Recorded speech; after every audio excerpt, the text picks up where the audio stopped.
You're listening to A1R Psychic Radio, Earth's #1 psychic radio network, and watching Moonstruck TV, Enlightening Television. Welcome. Time for Eleanor Gray's Psychic Destiny with Eleanor Gray. Live from GraceDestiny.com. Connect direct. In North America, dial 888-454-2751. In London, 20-3519-2158. In Sydney, dial 02-8488-3147. Or online, contact us through our Facebook page, facebook.com/psychic radio. Or one of our websites, askoneradio.com or moonstruck.tv. This is Eleanor Gray's Psychic Destiny on A1R, the Ask One Radio Network. Okay, hello, good evening, everybody. And here in London, it's Eleanor Gray's 7 o'clock here in the evening. I know that in New York City we have 2 o'clock in the afternoon, and it's 11 in LA. So welcome, all of you to my Psychic Destiny show. Now, you will see here that I have my amethyst crystal ball. Now, amethyst is the gemstone for February, and of course we've just arrived, haven't haven't we, more or less in February, and we're still in Aquarius at the moment, soon to be launching into Pisces. But this is the amethyst crystal ball, which I've got here to show you, which I use in my readings, but also to let you know that this is, well, it was in fact supposed to be more precious than diamonds in the Roman times. It was belonging to the god of the sea. So the amethyst crystal ball is what I'm using in my readings this week. And as we're approaching Valentine's week, which of course is next week. So I'd like all of you to really focus onto your love life and to see where your life is leading you. Are you happy with your partner? Are you happy with your choices? Are you looking for somebody new, expecting for somebody to come back? Well, this is the time to gather up some of those little pebble amethyst crystals if you can, and keep them in your pocket, because who knows, you might be in for a surprise or two during this next fortnight. So Cupid's arrows are always out there, aren't they? You know, maybe one of them is coming towards you, which is great, isn't it? So we will see exactly what is going to happen with the amethyst crystal ball. So we'll have a look at that in a little while, as we're gathering our callers to us here on the show. And I'd like to thank all of you for all of your lovely comments as well from last week, and the feedback that we get here on A1R Psychic Radio, where we are broadcasting across the world. So it's really fabulous for you to join us and to send in your requests as well for readings. Now we've got Kelly here, New York. Hello, Kelly. Hi, you're on the Hi, line now. Hello, hi. On the line to Eleanor Grace. How are you, Kelly? I'm doing well. And yourself? Oh, yeah, brilliant, brilliant. Having a great time here. We're a bit cold. I've still got fur sort of all around. It's faux fur, it's not real. Just to keep us all warm. So let's have a look at you, Kelly, taking a card or two for you. I feel as though there's going to be some delays around your decisions. These are naturally caused just because you're waiting for something to happen. Well, I'm showing you this card here. This is the Ace of Wands. It's all about you stepping into your power. Now, when you get an ace in the tarot deck, it really is all about something happening that was always meant to be in your path. You won't miss it. It's part of that destined opportunity. But my goodness me, you have been patient here, Kelly. Now, with this being in the suit of wands, this is also about work and successful opportunities. And with you, I feel that you have made your luck happen. So you've worked hard. I see that. I can see that here all around you, where you know you've really sort of pushed the boat out sometimes, and um, tried to be as precise as possible with everything that you have endeavored to take on. So I think you've worked hard, you've studied hard, you've trained yourself, and you've been vigilant with yourself to achieve. And this is a high achievement that you're receiving now. So the universe is coming in and giving you a great big pat on the back and saying, well done, well done. This is great, great news, Kelly. And you're about to experience some of those pleasures from everything that you have been working towards. So now it's your time. You're coming into your own, you're really enjoying quite a lot of celebration as well. Friends are coming close to you, and colleagues celebrating with you as well. Now, the strength card which you have drawn has meant that you've had to be very patient, That's something that's really very hard to do. Patience is an acquired taste. Nobody really wants to have to wait and wait and wait. But I do see a pathway now for you with an open gate here, swinging open. So it really means for you that you've just got to see that opportunity, grab it, take it, and move with it very quickly. So speed is of the essence. Now, you will be putting some burdens down. So there are people here, Kelly, that you're going to be leaving behind. And you must just close your eyes and think, I've got to do this. I've got to leave these people. Um, I think there are more than one. They're negative energies that are around you. They've been holding you back and really not treating you as well as they could have done, or even as well as they should have done. So that's left you feeling a bit empty here, as though the insides have been all squashed up. You've still got your external shell and you're still presenting yourself really well to the world. But inside, I feel there is that lack of courage, that lack of inner strength, which has, made you feel a bit vulnerable and sort of feeling as though you're a bit jelly-like inside. Now, there's somebody who is making you feel so very much better. And this is a man who I see walking towards you here, making things happen and giving you a boost. Are you in a relationship now, Kelly? Yeah. Okay. Is that something that is just about there? Can I ask you that? Because I feel as though there is a sort of a reticence about this relationship that, it's perhaps not turning out to be quite what you expected. Is that true? Is that how you're feeling? Yes. Okay. Well, there's somebody else that is approaching you, somebody walking towards you. So, what you're doing at the moment is presenting the world with this outer shell, isn't it? You're really sort of saying to everybody, look, here I am, and I'm fine. I'm wonderful. I'm amazing. I'm fine. Yet inside, it's all muddled up and mushed up. So, feeling vulnerable and wanting to be safe as well, wanting to find yourself in a protected space where you are safe. Now, new jobs are on the horizon. This gate that's swinging open. So this has happened before. This is a repeat of circumstances that you've been in before, maybe in this relationship or even way back, in the past. But that doesn't really matter. What matters is the recognition that you're going to show. I'm looking here at the crystal, very powerful amethyst.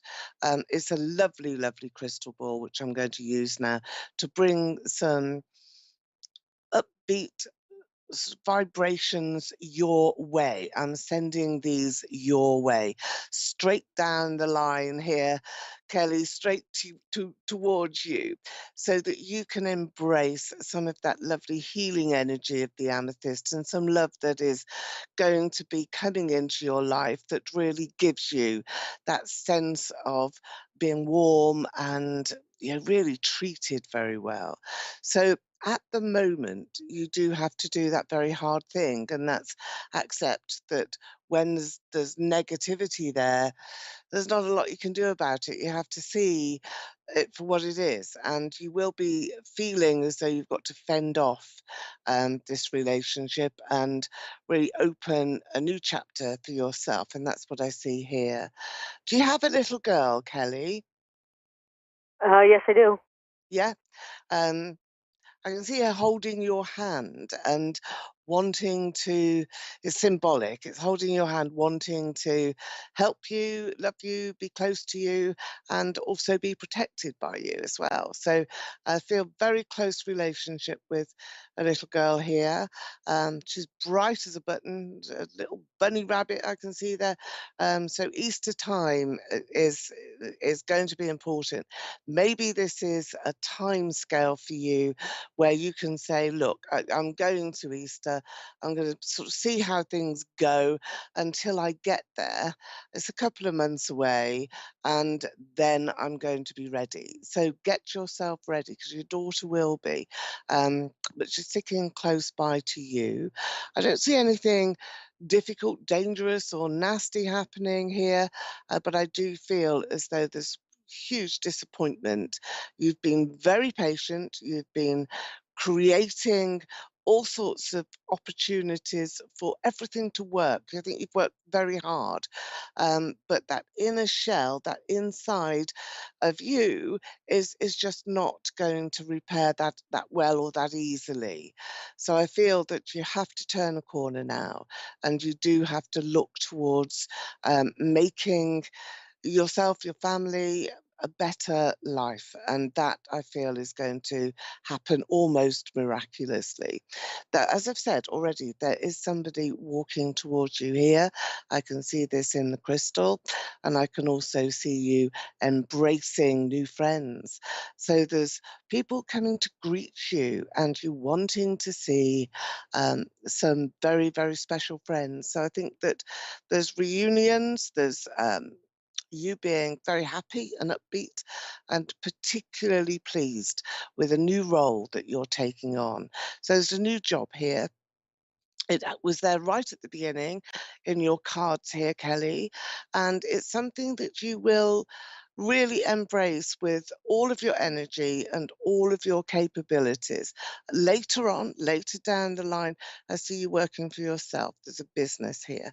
So you will be employed by you, and it's a successful chance that you will be granted. Money is behind you, so I don't see you failing, but I feel that at the moment you are in this no man's land. You've got to step into a sort of space that is difficult, and you have to embrace it. You have to find that courage and really allow yourself to contemplate the type of happiness that is absolutely possible for you. Let's have a look at another card that you can sort of take as something to meditate on, something to think about as you're going forward now with your decisions. So I feel that this is for you. This is the winged disc in the Egyptian cartouche. And this card is one of communication and being able to fly just that little bit higher than anybody else. Remember that. It's as though you're the aeroplane, you're the bird in the sky, you're the one that can fly that little bit higher. And it's what gives you strength and courage when you're feeling a bit down. So here we have it, Kelly. You've got all of the prospects in front of you that are excellent. They're really good. And you've just got to take that leap of faith somehow to embrace it all. Does that make sense to you now, Kelly? Yes, it does.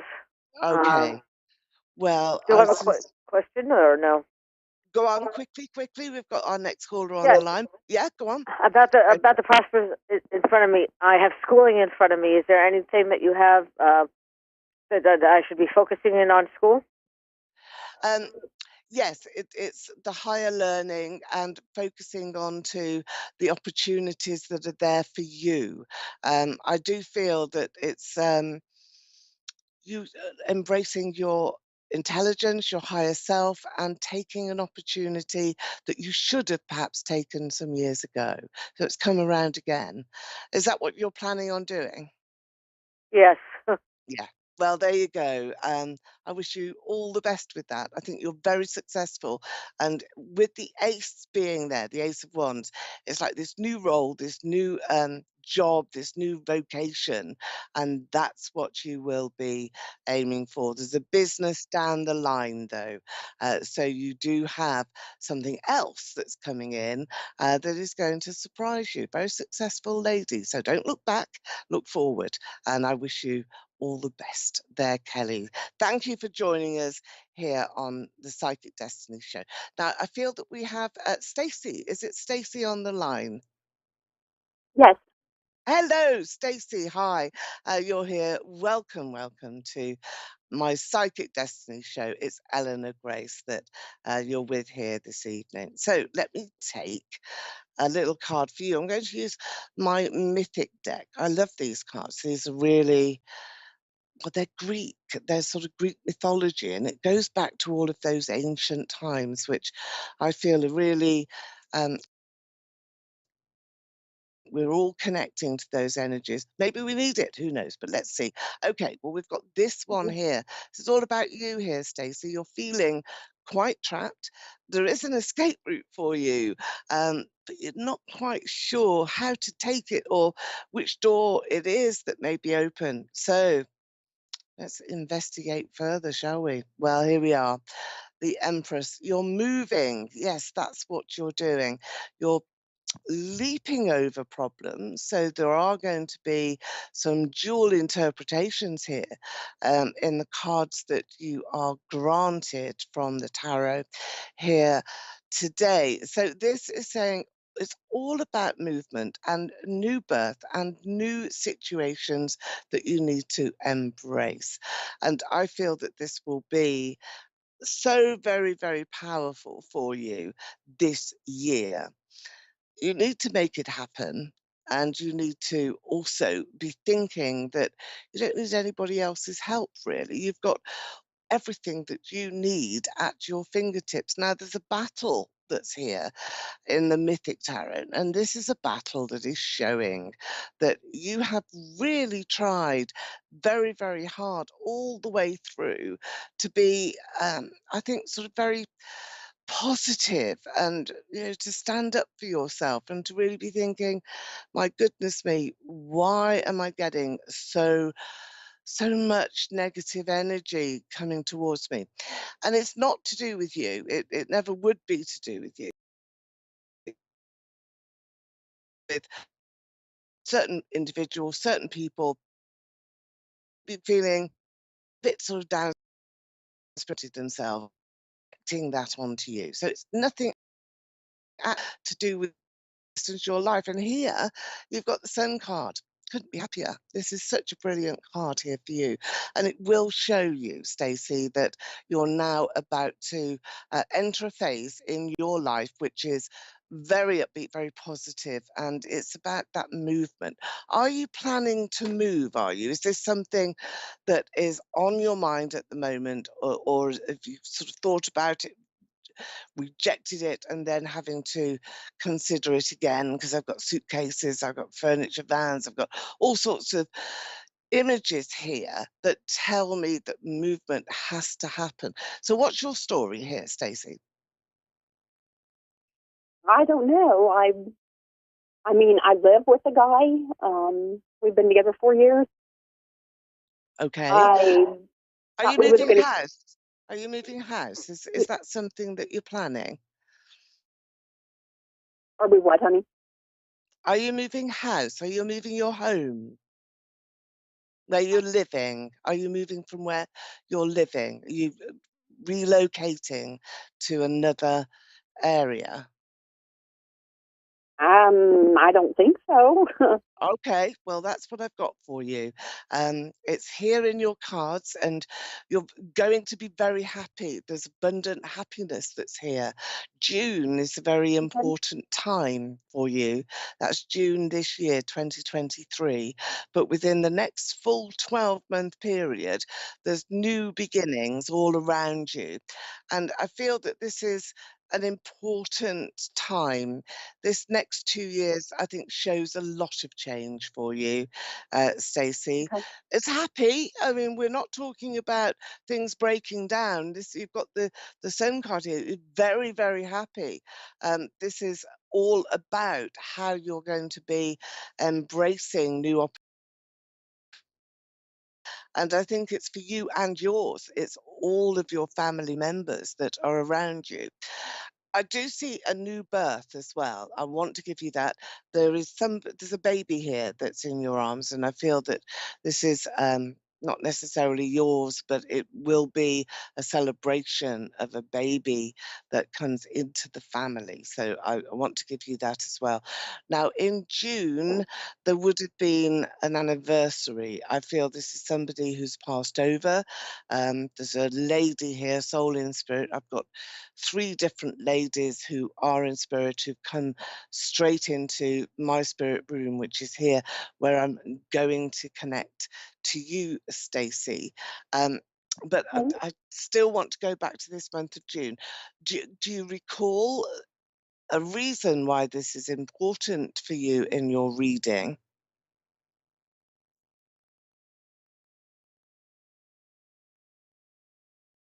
No? You keep cutting in and out, honey. Oh, am I? Am I cutting in and out? Okay.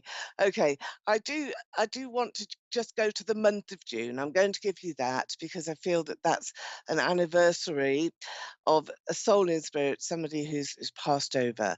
And as a medium, I want to connect you to this lady who is giving you lots and lots of love. She's sending lots of love down to you as well here, Stacey. So let's just take a couple of more cards for you in your reading here today. Movement again is being shown here, where I think maybe you're sort of hopping here onto a new project. It could be a hobby that you're looking at, which is expanding now into something very pleasurable. I feel that there's a lot of pleasure around you and sort of movement again, sort of new vehicles. Lots of speed, and I'm seeing energy go past you at a very sort of fast rate of knots. So um, if you can understand this, maybe watch the video on replay as well, because sometimes people don't connect with the information straight away. And that takes a little bit of absorbing. So just to recap here for you, Stacey, the movement that I can see is about you thinking or planning about moving a home in the next 12 months. June this year being an important turnaround for you. There's a soul in spirit who I feel is the lady who is your mother. I can see a man by your side who also is perhaps very upset or very much grieving for somebody he has lost, and that the two of you are very closely united in that sense of well, bewilderment really. But 3 ladies are showing in your family, in your ancestors, in spirit. They're all sending hearts, big ones, great big hearts to you, and lots of love as well. So don't be fearful. That's one of the messages that is here. Don't be fearful about your journey. You know, don't be wondering what it is that you should do. Be more positive and take action. It's also in your cards here. So a lot of success for you. This is about new plans. You can see this in the Greek mythology, the mythic deck, and this is the tarot card for plans going forward and for you being able to make a difference. So, Stacey, do you feel as though that's what you have to do, that you want to have a more powerful impact on those people around you? Friends, Yes. neighbours, work colleagues, and also your partner as well. And animals seem to be here now. Do you like your animals? Is there a dog that you have, or 2 even? I do feel that there's animals there. Who are they? Who do they belong to? Do you know? I have a dog and I have cows. Okay, all right. Well, they're protective, very protective around you. So I've got the dog here that's almost by your side. It's sort of very close, doesn't leave you. And again, this lovely card that is yours here as we're coming towards the end of your mini reading here. Remember, these are free messages from Spirit on A1R Psychic Radio. And this is all about reunions and love as you're coming up to Valentine's. It is you being released from literally the chains that bind you, that, make you feel as though you haven't really got an option or you haven't really got a choice, that you're in drudgering and you're in this life and there's nothing else for it but to stay just on that same track. And yet, you don't have to. You can take the initiative here, Stacey. You can reach for the stars. You can have the strength and the courage to do that, and lots of love being sent. Now, remember, this lady in spirit, I feel as though it's your mum. The other lady, I feel, is a grandmother. And I feel there's a mum for your partner as well. The maternal line, they're all there, but it's your partner, you, and those souls in spirit that are coming forward to bring you a new start. It's that happiness that is bringing you that new start. Stacey, I'm going to give you Anne, the name of Anne. That's just come in. I'm hoping that this is somebody who is going to be beneficial and will meet you on your future path. And the journey is bright and it's strong. So thank you to you, Stacey, and also to Kelly for coming through on my show today. And I've been Eleanor Grace, and you can come through to me on my website, which is gracedestiny.com. You can book a reading and pay in dollars, even though I'm in London. So I'm going to see you all next week at the same time, and have a great week. Bye-bye for now.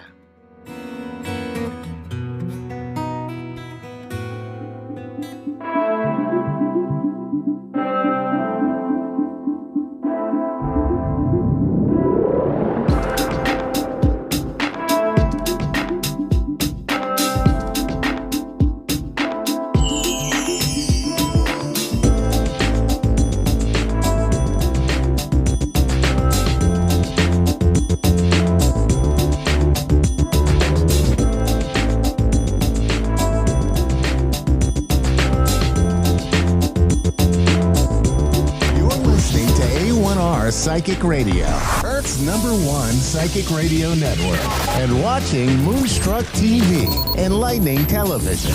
Welcome. Time for the Urban Monk with the Urban Monk UK. Urban Monk UK. Search Long Road to Richmond on Facebook. Connect direct. In North America, dial 888-454-2751. In London, 20-3519-2158. In Sydney, dial 02-8488-3147. Or online, contact us through our Facebook page, facebook.com/psychic radio. Or one of our websites, AskOneRadio.com or Moonstruck.tv. This is the Urban Monk On A1R, the Ask One Radio Network. Good evening, good morning, good afternoon, and welcome to Monk Towers, the Urban Monk Show live on A1R Radio and Moonstruck TV. Hope you're all doing well and keeping warm if you're in where I am, or keeping cool if you're in a nice warm part of the world. So tonight, I want to just revisit something I spoke about on an earlier show, which is fear. What is fear and what the issue is with regard to attachment. Attachment is one of those things that is the biggest cause of fear. So we'll look at fear and what it is, apart from an emotion. So we've all heard the sayings, the acronyms fear, false evidence appearing real. But you can twist that on its face or on its head, and you can say face everything and rise. So there's two ways of looking at fear. If we think about what fear is as an emotion, it's really from back in prehistoric cavemen's days when it was a fight or flight syndrome. You know, we were likely to be, when we weren't top of the food chain, if you like, we were likely to be eaten by a predator. And so the body kicked into fear to give you that extra burst of adrenaline or chemicals in the body so you could make a hasty retreat or fight if you needed to. So it was the fight or flight syndrome. And most countries today and most civilized parts of the world, if you like, we don't run the risk of being eaten by a predator or murdered in our sleep. So it's things that occur in everyday life that create that fear, fight or flight syndrome, and the chemicals that are released, which, as we know, alter the vibrational level of the body and go on to cause illness and other issues, if you like.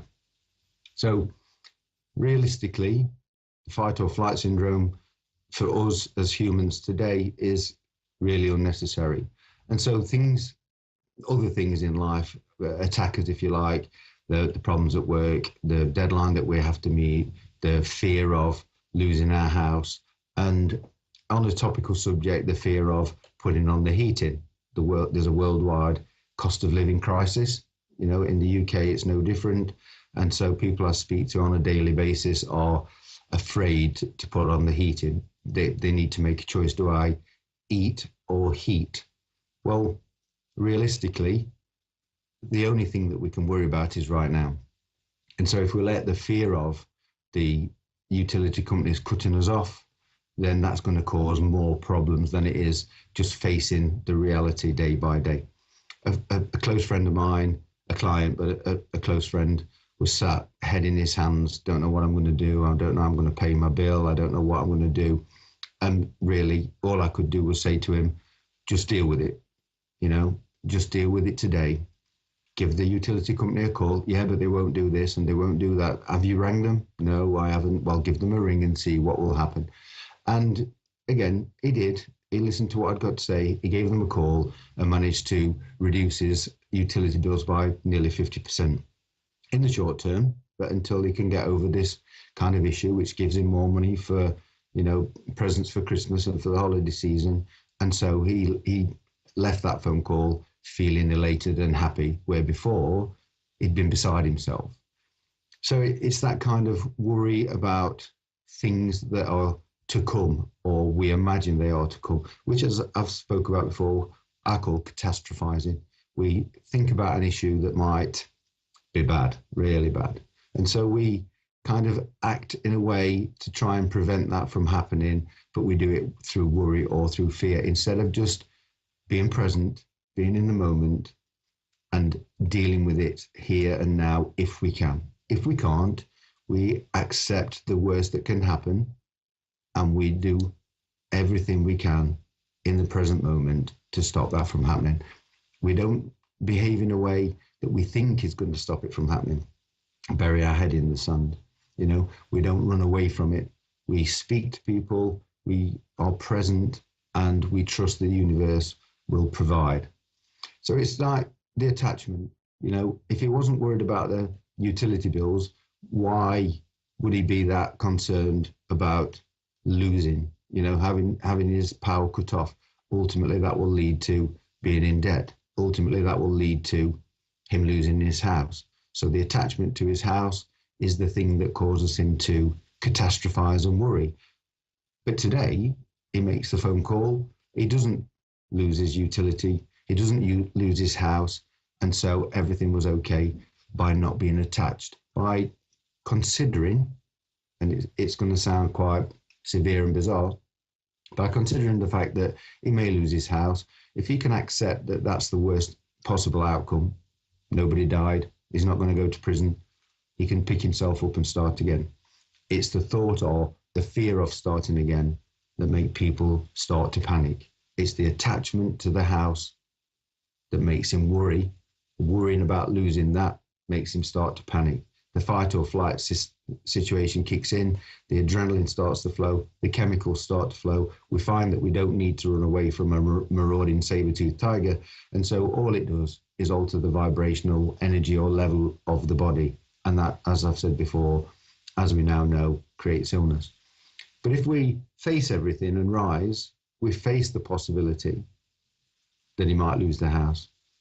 We accept the possibility that he might lose the house, and we rise to the occasion, if you like. We rise to the challenge of dealing with it by being present, by allowing everything to happen.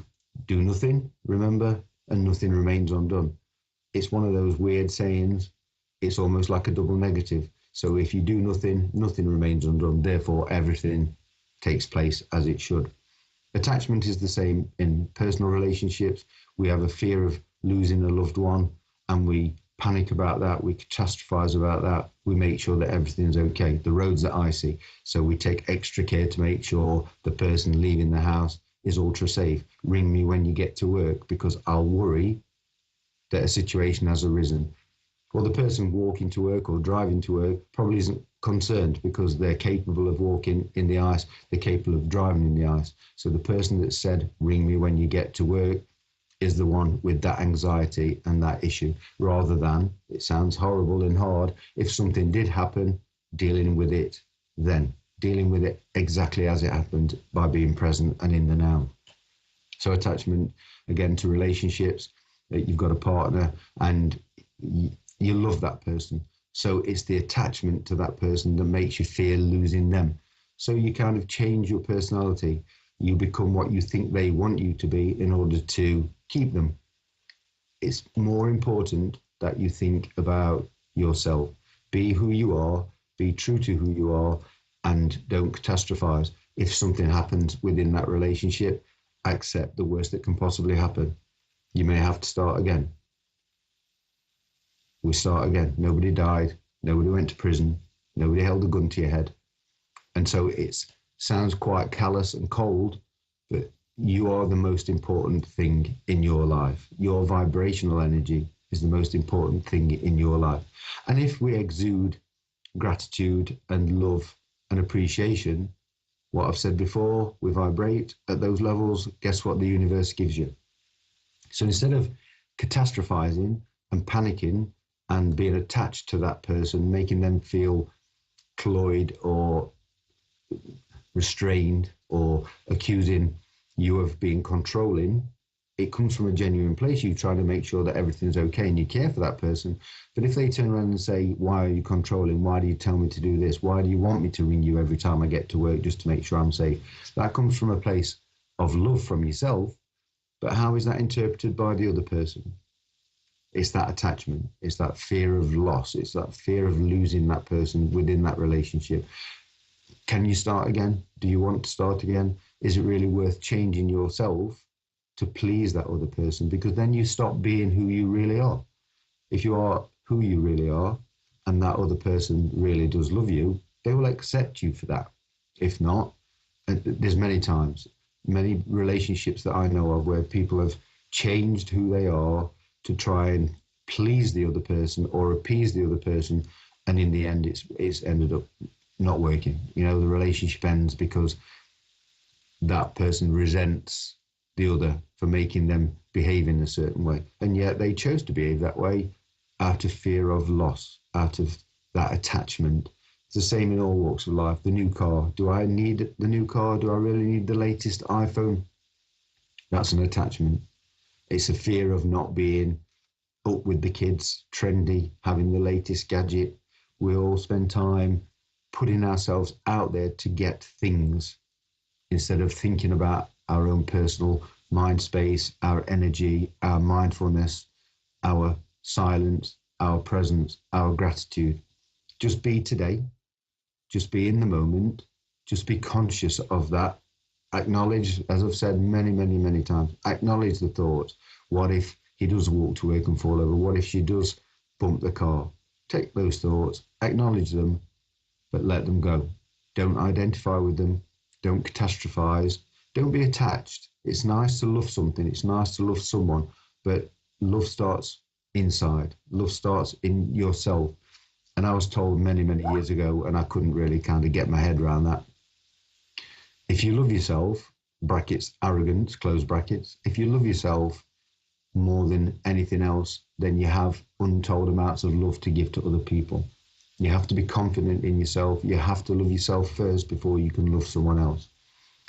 It's about attachment. It's about the fear of loss. False evidence appearing real. Let's change that, people. Let's change it, make it face everything and rise. And with that, I'll bid you fond farewell. Wrap up tight if you're nice and cold like I am. And, well, I won't say about taking your clothes off because producer Dave might have something to say, but stay safe if it's warm and hot. Wrap up if it's cold, and have a great week, and I'll see you next time. Thanks for viewing. Take care.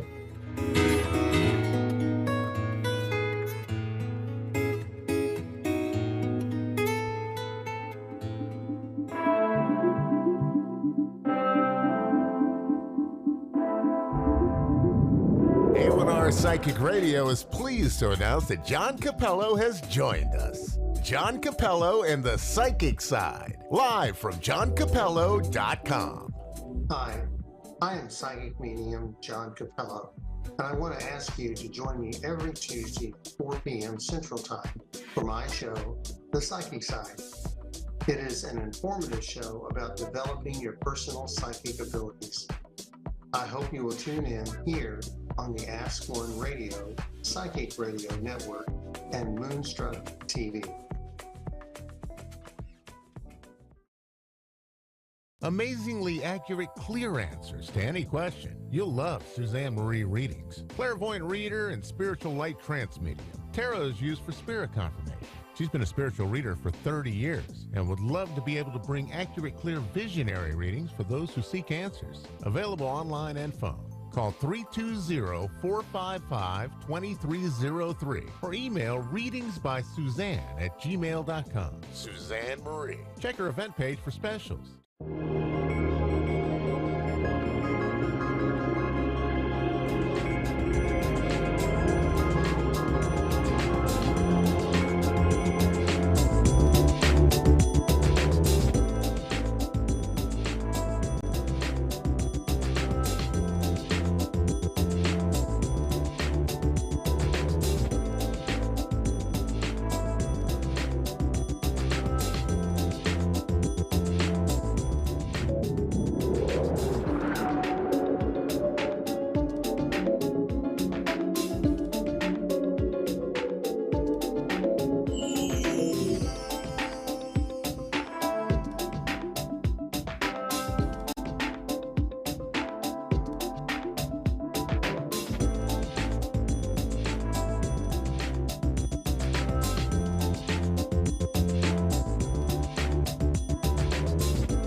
You're listening to A1R Psychic Radio, Earth's #1 psychic radio network, and watching Moonstruck TV, enlightening television. Welcome. Time for Susanna Medium with Susanna Hershaw.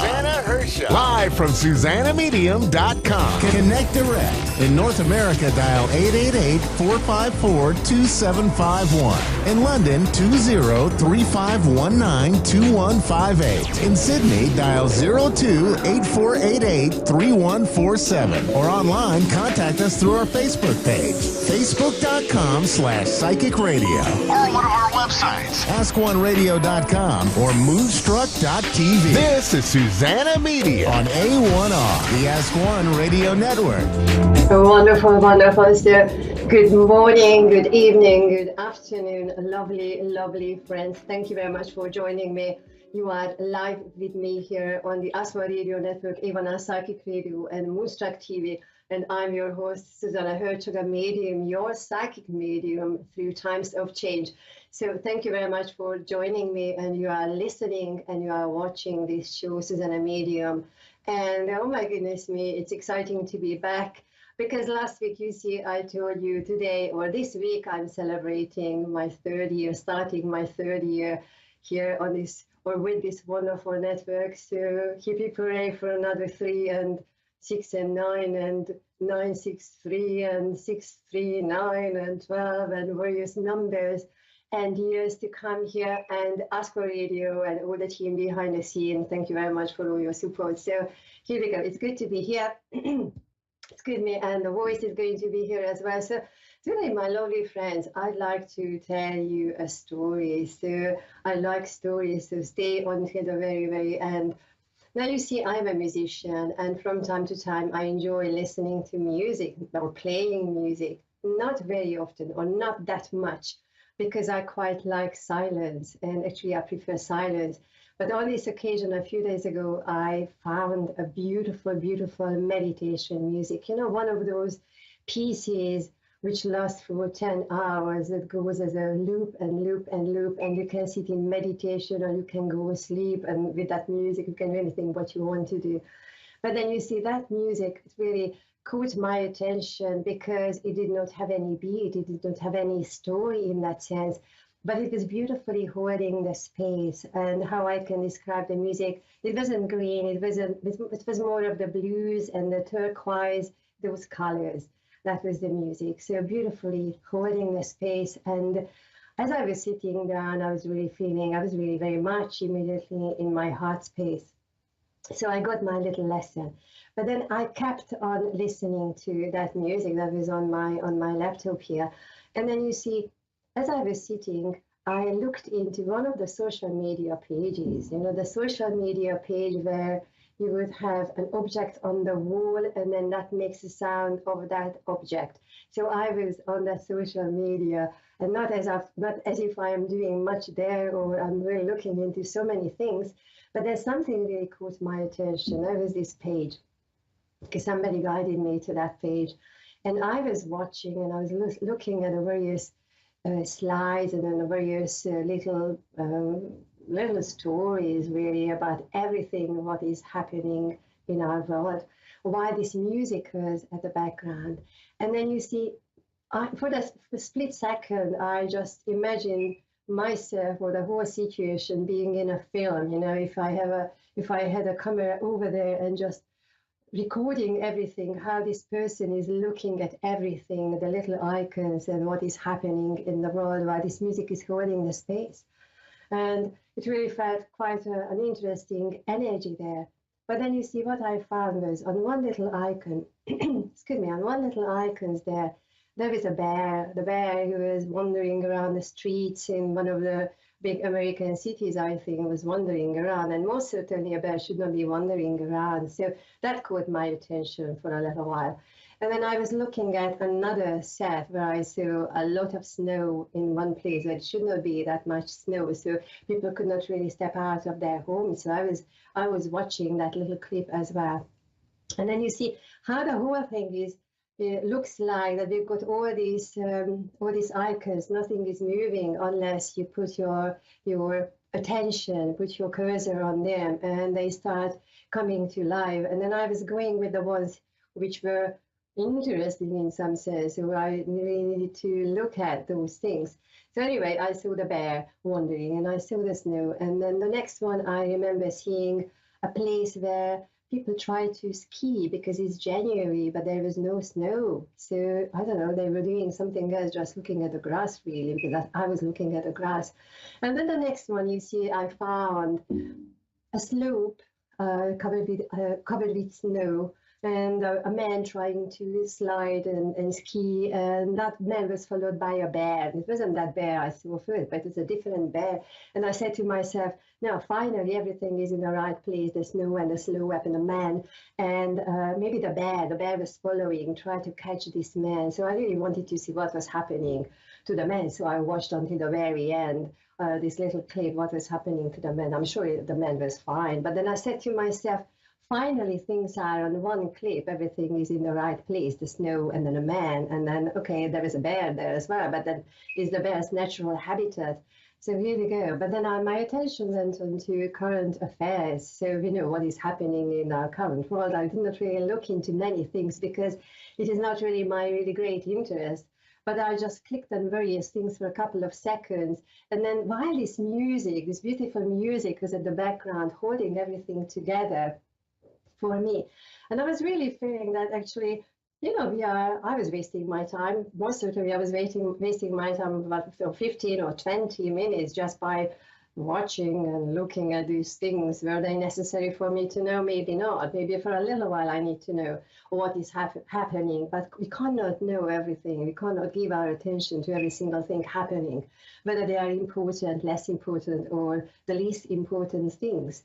But then you see this camera, this imaginary camera catching the whole thing, me watching and observing and just pondering about the whole world. It really made me think how much we are wasting time just by maybe being on social media and doing various things, and instead of just really thinking about what is happening in our lives, what we can do to make a change or shift something. And then you see, why this music, it was about 11 o'clock or 12 o'clock in the middle of the night, so it was very quiet, and this music was really holding the space, and then really was really holding the space, and made me wonder that, maybe one day when we go back to God's spirit consciousness, and when we are looking at our lives, especially the new generation, the young generation, they might see everything in pictures, they might see everything in pixels and high resolution, I don't know, various things with music at the background, without music, maybe fast, or the volume up, or playing with the volume, or playing with the, I don't know what you can add, various pictures or short videos, not the long ones, because nobody has time to watch the long ones. We all want to have the short ones. And I just imagine, maybe when we go back, or the time when we go back to God consciousness spirit, and then we will have all our lives laid out in front of us. Are we going to see everything in small icons? Let's say we would have like 15 little icons in a year, the most important things highlighted, and how we would see, where would we give our attention, where would we put the cursor. Yes, actually, I want to check that one. And maybe I want to have a little revision on that situation, or maybe actually I want to delete that one. I want to make it blurred over there. I want to take the color out of that one. And I just really thought about how it's going to work out for all of us. We don't know, but then we have certain. I take it as an evidence. I take it as an anecdotal. No, hang on. What is the word? Anecdotes, yes, anecdotal evidence that this is what we are going to see or experience. But then you see, I kept thinking, because I like this kind of thinking, and the music was holding the space, and I was really in this space of wondering.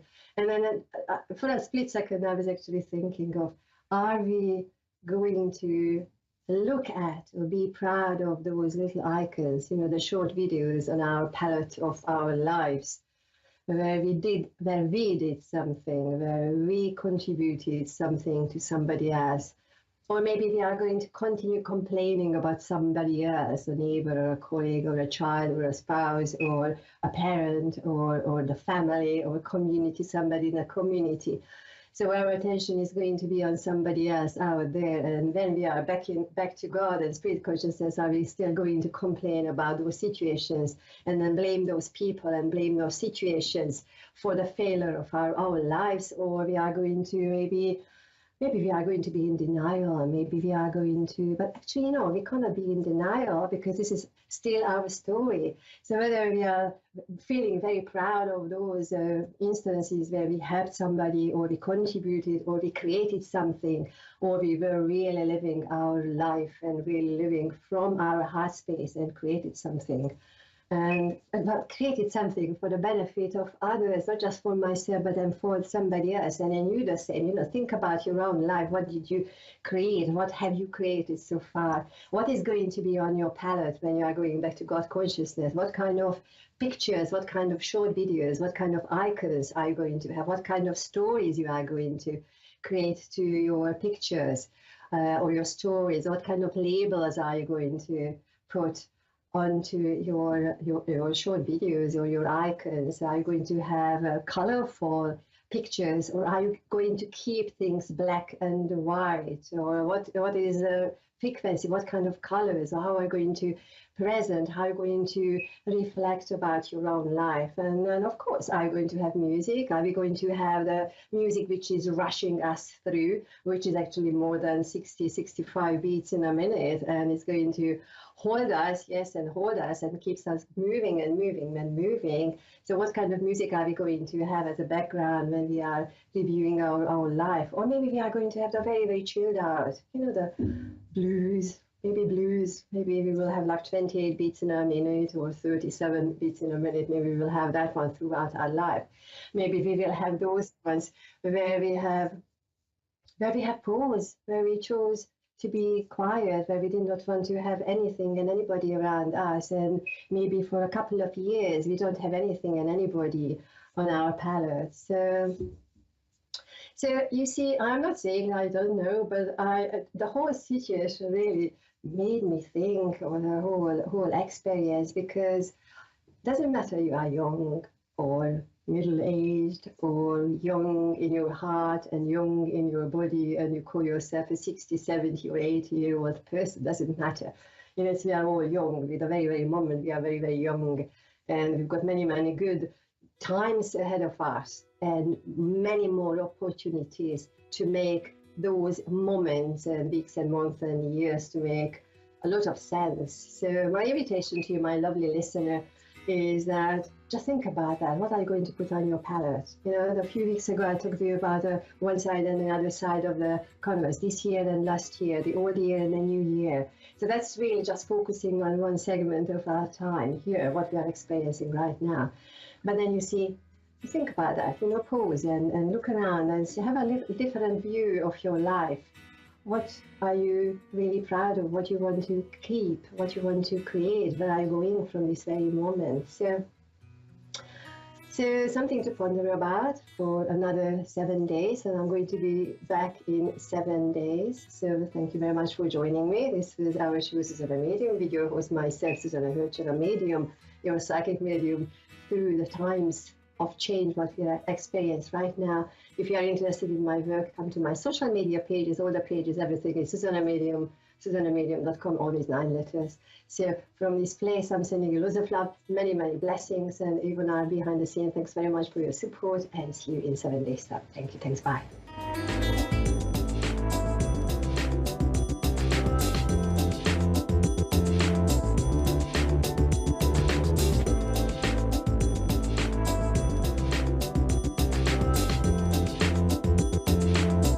You're listening to A1R Psychic Radio, Earth's #1 psychic radio network, and watching Moonstruck TV, enlightening television. Welcome. Time for Soulfully Guided with Carmel Ann. Live from soulfullyguided.com.au. Connect direct. In North America, dial 888-454-2751. In London, 20-3519-2158. In Sydney, dial 02-8488-3147. Or online, contact us through our Facebook page, facebook.com/psychic radio. Or one of our websites. AskOneRadio.com or Moonstruck.tv. This is Soulfully Guided On A1R, the Ask One Radio Network.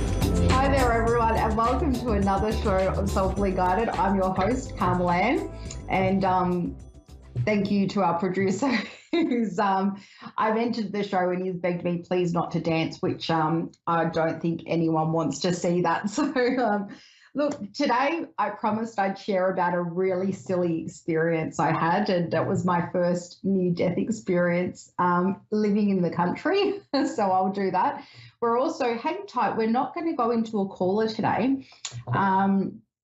So bear with me while I chat away in this very unprepared, unexpected show. But what I'd like to talk about, I'm not going into a caller today because yesterday I had a booking and I really could not connect with the person. I don't feel it was my intuition and I don't feel it was them at all. I think sometimes we just don't click. So I'm going to give you a few pointers as, a person receiving a reading, what to do in those situations as well, because your time and your money is very valuable, and so is your reading and the connection we have. So I'm going to give you some pointers to look out for. Now, so today's a huge day. It just sort of crept up on me. My 5-year-old started primary school, so I'm so proud of her. Our baby's not a baby anymore, but so today's crept up. But a couple of weeks ago, and I've been hesitant to share it publicly because I'm so silly, but so we go on this big girls' day adventure, just my 2 daughters and I, who are 18 months and 5 years old, and we had a wonderful day. We went to a chocolate factory. We had shots of chocolate. So brace yourself when I say shot. But if you've never had a shot of chocolate, amazing. You've got to try it. So anyway, so we have this spectacular day. We go to a lavender farm. We're out in the, hot springs. And on the way home, Mazda might not know this, but Mazda cars, at the moment, I am at war with Mazda and their GPS system. Or any GPS system. So I love you, Google Maps, but where we were had no reception. So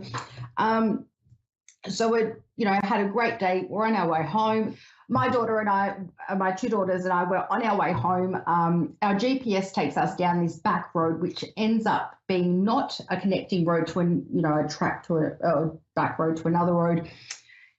It ends up being a 4.7 kilometre deep drive on a dirt track through this forestry with up and curvy and down cliffs and all these sort of mountainy I don't know. I lost track of my soul, my heartbeat, my time.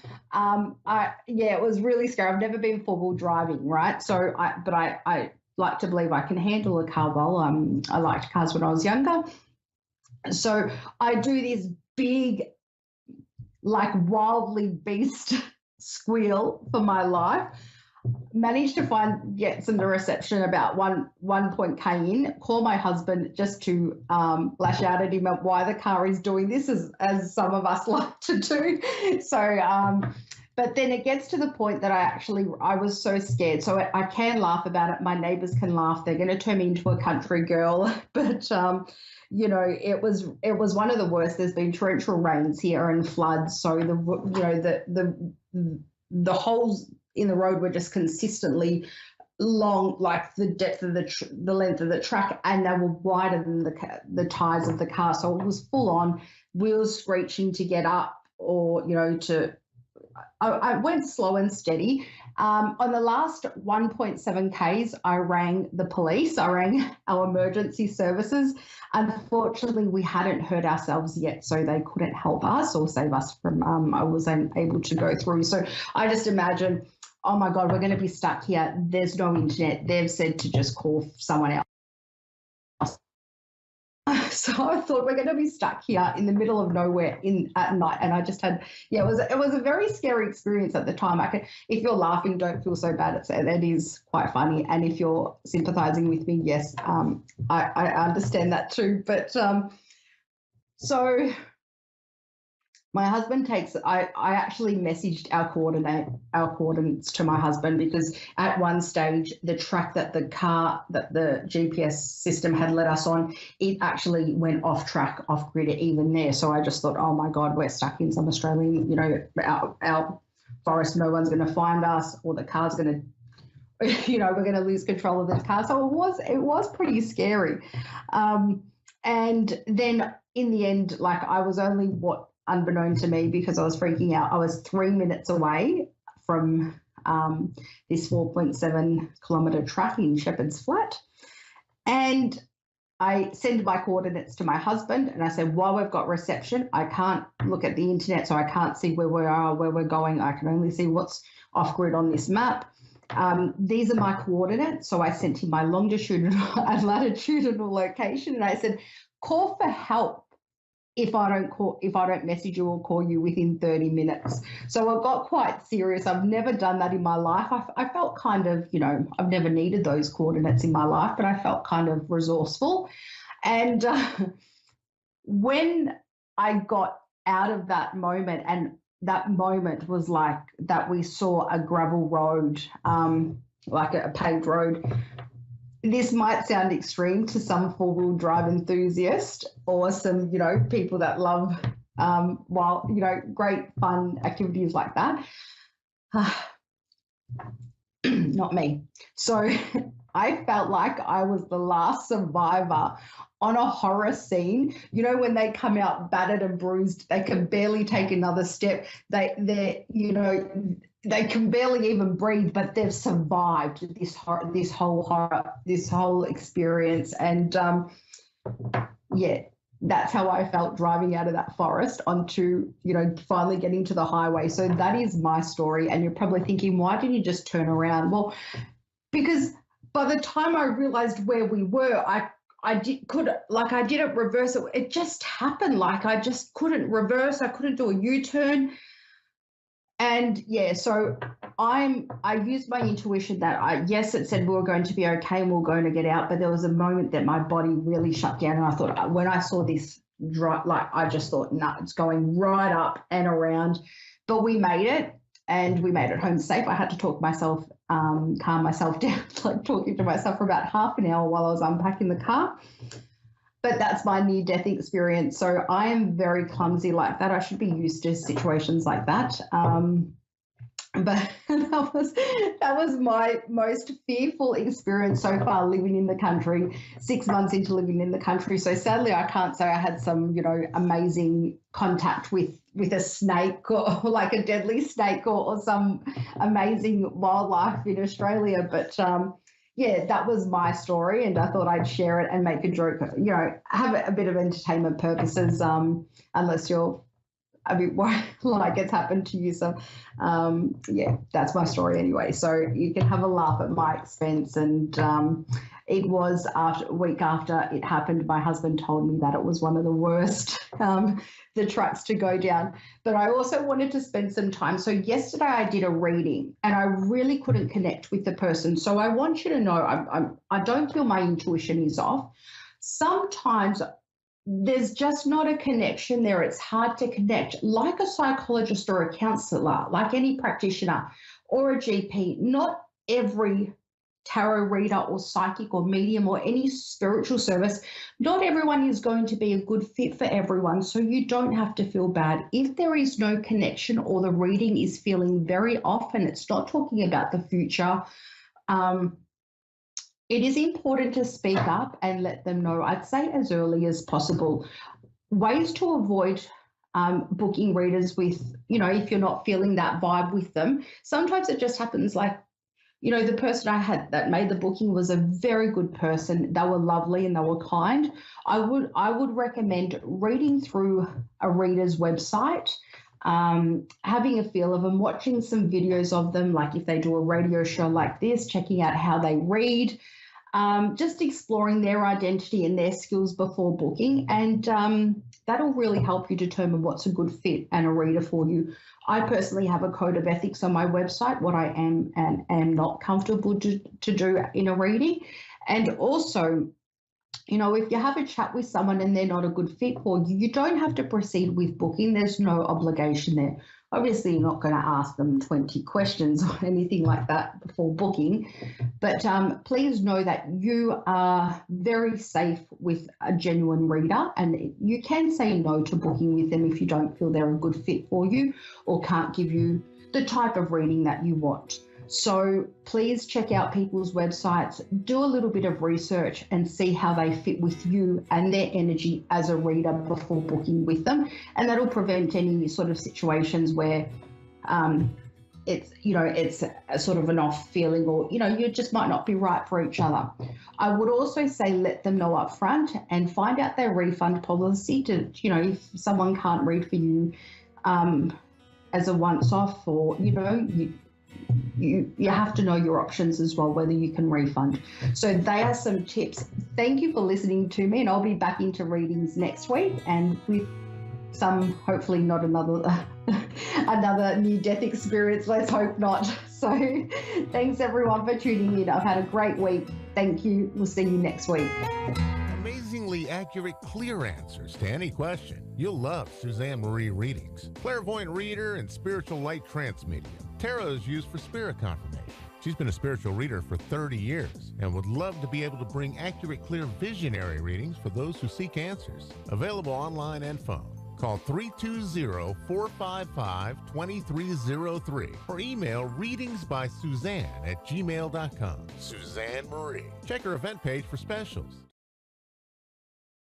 A1R Psychic Radio is pleased to announce that John Capello has joined us. John Capello and the Psychic Side, live from johncapello.com. Hi, I'm psychic medium John Capello, and I want to invite you to go to my website at johncapello.com and learn more about my work.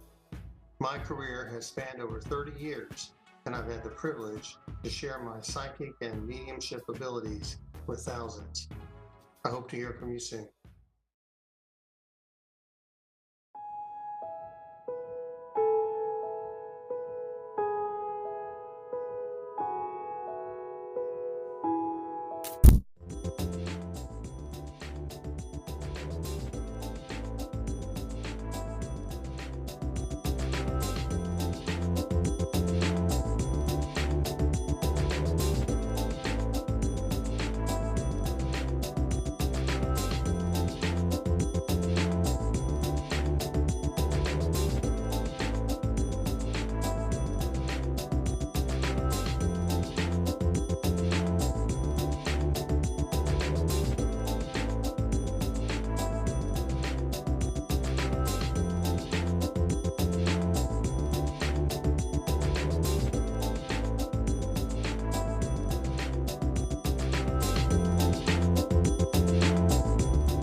You're listening to A1R Psychic Radio, Earth's #1 psychic radio network, and watching Moonstruck TV and Lightning Television. Welcome. Time for Energy, Healing, and Spirit Talk with Tammy Petricelli. Tammy Petricelli. Live from TammyPetricelli.com. Connect direct. In North America, dial 888-454-2751. In London, 20-3519-2158. In Sydney, dial 02-8488-3147. Or online, contact us through our Facebook page, facebook.com/psychic radio. Or one of our websites, AskOneRadio.com or Moonstruck.tv. This is Energy, Healing, and Spirit Talk on A1R, the Ask One Radio Network. Hi, everybody. It's Tammy Petricelli with Energy Healing and Spirit Talk today. I hope you are well wherever you are watching from, whether you're watching live or watching the post recording. Just a reminder that tomorrow is the second Wednesday of the month, and every second Wednesday of the month, we have a spirit circle on Zoom, and you can contact me at tammypetrocelli.com or pikecreekreiki.com. Or 302-530-6682 to learn how to join our spirit circle. It's 7:30 to 9 Eastern Standard Time, New York time. So maybe you can join us and either practice your psychic gifts or mediumship with a little prompting from me and the rest of the students that have been studying with me, or you can come in for a reading. It's only $15 USD, and we keep them small so everyone gets a reading or a message of some kind. So while we're waiting for a caller, I want to address the title of the show, Energy Healing and Spirit Talk. Why is it energy healing and spirit talk? Because they all come together. In order to heal or get readings, it should be about healing, not about just when am I going to get married or, silly little things. It should be about healing. When you connect with the people who are on the other side, so to speak, they usually come in a lot of times with apologies, with explanations, with concern for your well-being, just to let you know that they're great and they're following everything that you do. And that, so like I said, it should be about healing. The energy part is also about healing. If you want to commune with those that have transitioned or feel better about talking to your guides, your angels, to get better information on how to proceed in your life, making decisions, whatever that is, then you have to work on your own energy and your own healing. What happens is that we raise our vibration. And in order to communicate with those on the other side, we have to raise our energy level, raise our vibration. They lower theirs in order for us to communicate together. They're always there. We all have gifts, and we need to appreciate the gifts that we've been given and help everyone access those gifts. That's what our spirit circles do once a month. And that's what I do with my classes. If you're interested, you can, look into me. We have Monday night Zoom classes. So Amanda in Texas, I hope you're getting nice warm weather where you are, Amanda. I understand you've had some crazy weather this year. Oh, yes, we did. Up and down, but it's really warm today, actually. Okay, I'm going to... you kind of broke up a little bit. Did you say it's been actually a little chilly? No, it's warm. It's warm and humid today. Shorts and t-shirt on. Oh, awesome. Okay, and now I can hear you better. Awesome. Good for you. We've had a mild winter here on the East Coast, which is quite odd for us, but I am not complaining. Anyway, do you have a question for me? Or would you like to connect with a loved one on the other side? Oh, well, yes, I'd love to connect with my mother. You'd like to talk to your mother, did you say? Yes. And your mother's name, please? Vicky. Did you say Ricky? Vicky, V-I-C-K-Y, Vicky. Vicky Thank Lynn. you. Thank you. There was someone else coming in for you also. So now I've got to ask Vicky to come in. Okay. I've also lost my dad, too, if he's trying to get through. Okay. So I have a woman coming in. Let's see if this is Vicky. I have a woman coming in. She's got flame red hair, and it's longer. She's a smoker, and she's... let's say, robust and voluptuous. Do you recognize this woman? Because I don't know that she's your mother. No, I do not recognize her. But you don't recognize her as someone you would know on the other side? No, ma'am. Okay, so I'm going to... Yes, I don't know any voluptuous redheads in my family or around me. This woman, and someone may be watching, so I'm just going to real quickly tell you that this woman was open, gregarious personality, and she was someone that was not going to put up with anything. She would have been a personality to be reckoned with. I don't know why she's here or who she's for, because I did not feel that she was your mother, but I feel her energy coming in, and I'm going to ask her to please step aside. So mom and dad, you said dad is also passed. Yes, ma'am. Okay.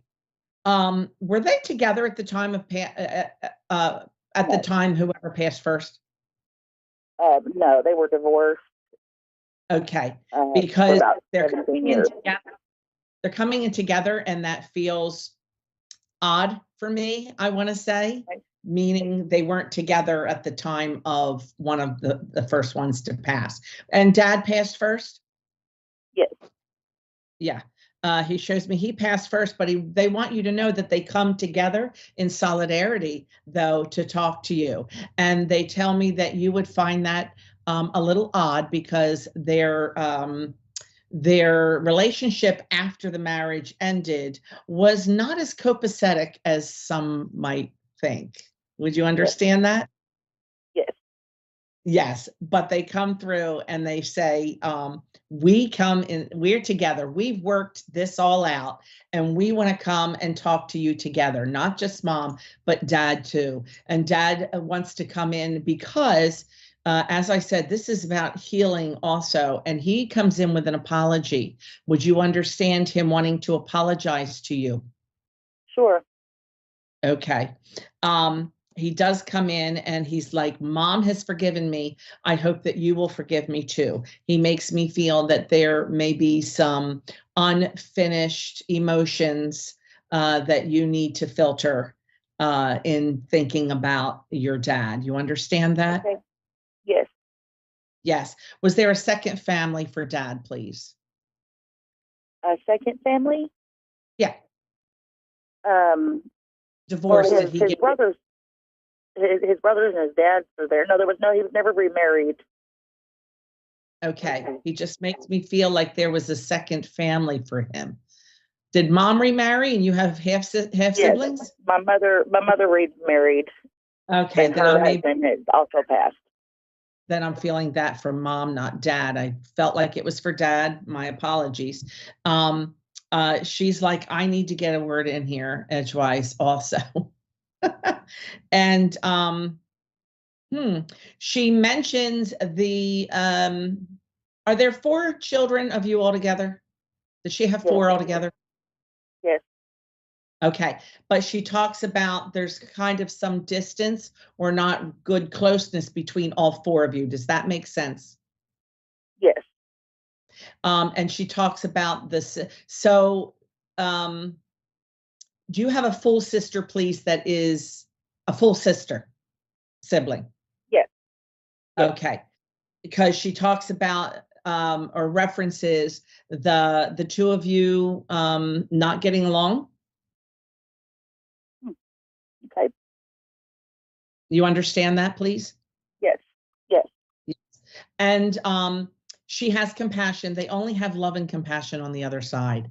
And she reaches out to you to say that she wants for you two to work out these differences, to try to get together all the siblings and let bygones be bygones and stop the carrying on a past disagreement, if that makes sense to you. Yes. Yes, because she says that you only have each other. That's you right. all only have each other. And she says, passing with regrets, it means more work on the other side. So she'd like to see you guys not have that happened to you pass with regrets. That's right. But just remember that, you will work it out on the other side, just like your father and your mother have. But it's about here. It's about being on earth. And she says what has happened is now the next generation. So all of the cousins are not kind of being raised together. They aren't knowing each other. You understand that? Yes, I do. Yes. And she would love to see, family together. And by any chance, was there a disagreement about a car within the family? Not really. My mother did leave behind her car, in which I eventually gave to my son, and he sold it. Okay, I felt this the car going to a child, your child, one child, and there's envy. So there was still envy. So maybe they didn't have a disagreement about it, but she makes me feel that people are still holding an attitude about that. Okay. All right. So, Vicki, I hope this was a little healing for you and that you can find a way to connect with your loved ones. Amanda, I'm sorry, Mom is Vicki. Yes.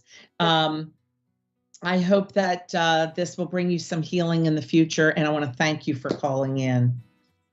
Well, thank you so much for having me. My pleasure. You are so welcome. Thank you. Okay.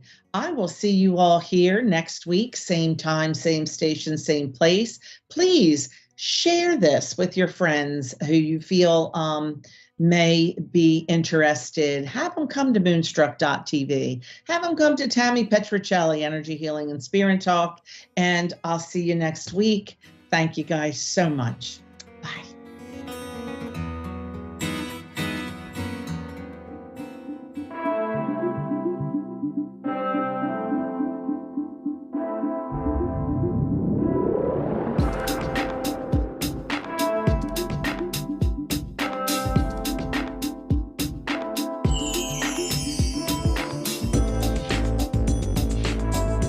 You're listening to A1R Psychic Radio, Earth's #1 psychic radio network, and watching Moonstruck TV, enlightening television.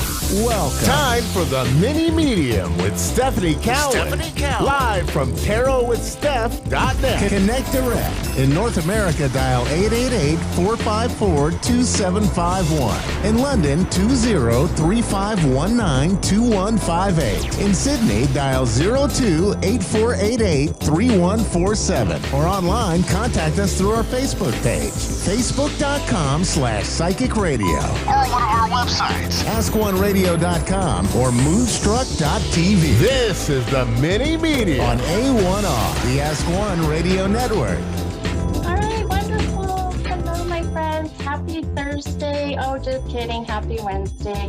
Just wanted to see if you guys are all on your toes. It's been one of those days today where I feel like I've been a little bit of a smart aleck. And here we are, February 1st, and I'm already doing April Fool's jokes. So anyway, it's been one of those days, and definitely cannot believe, for one, that we are already in February. Who seriously is with me? It's insane.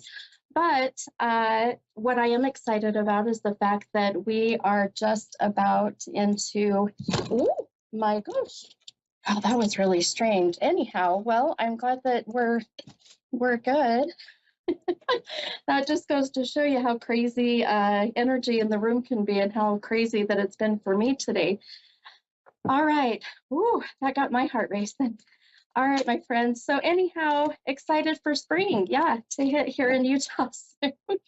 We're in the negative temperatures. It's been crazy. So, oh, my wonderful producer's laughing at me. You know what? That's the joy of being live, because you roll with the punches, right? It is what it is. But at least you know that it's live and it's raw, and you get 100% unedited, the mini medium, right? I love it. Well, as usual, here on the beautiful, wonderful A1R Psychic Radio and the Moonstruck TV, I am your mini medium. And every Wednesday with my show, I will pull these beautiful affirmation cards.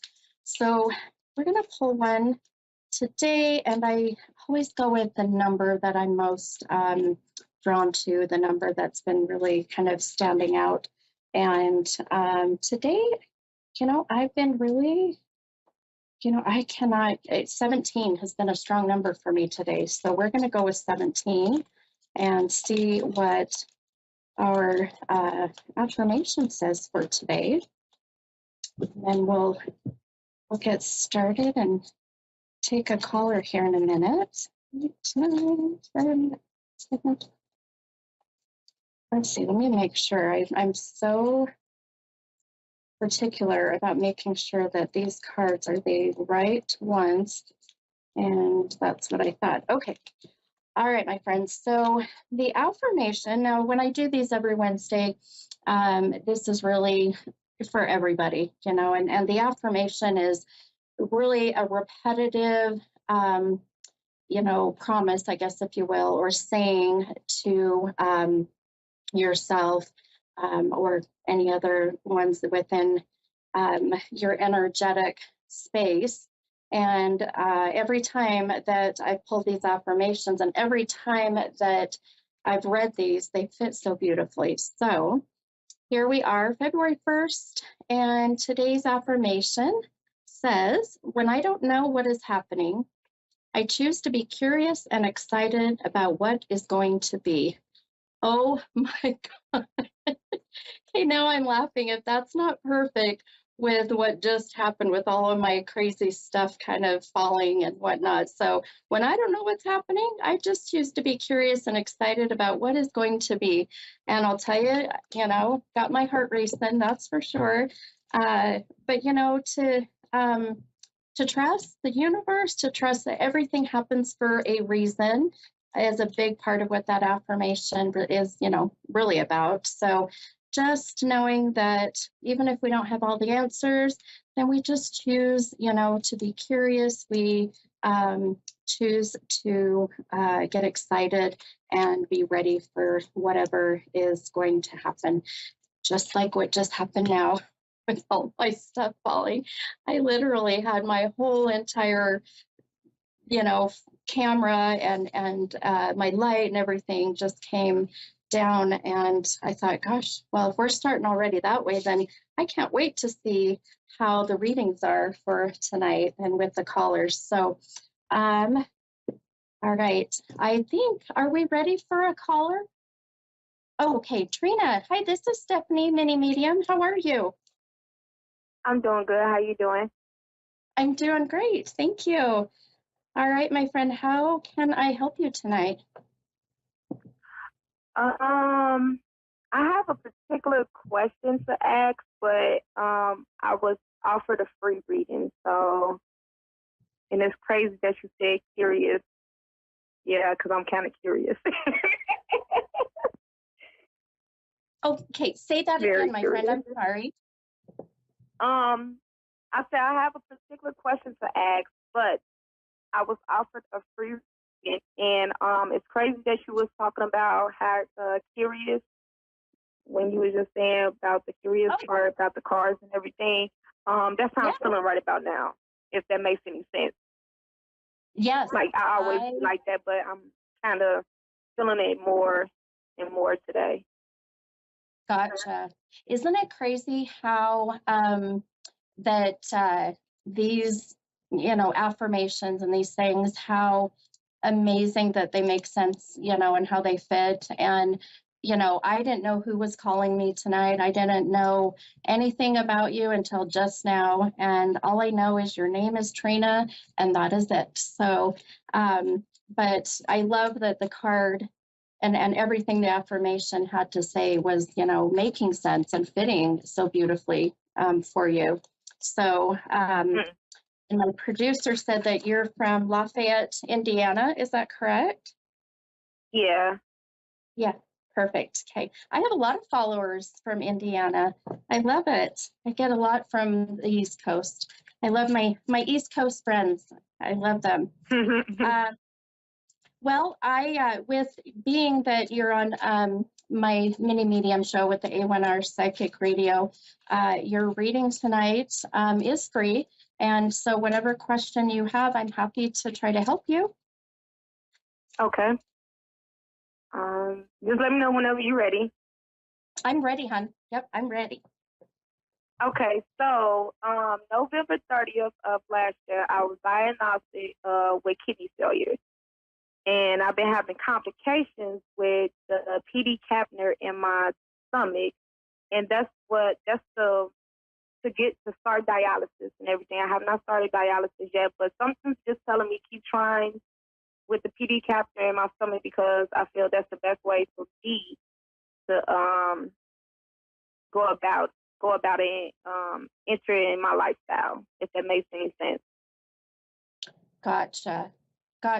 Yeah. Now I understand and see how you were saying that, you know, the affirmation fits so beautifully, even with what you're asking, you know, with, you know, just even though you don't know quite the answers of what's to come, but just choosing to be curious, but also optimistic and positive, excited, you know, whichever direction you decide to go, you know.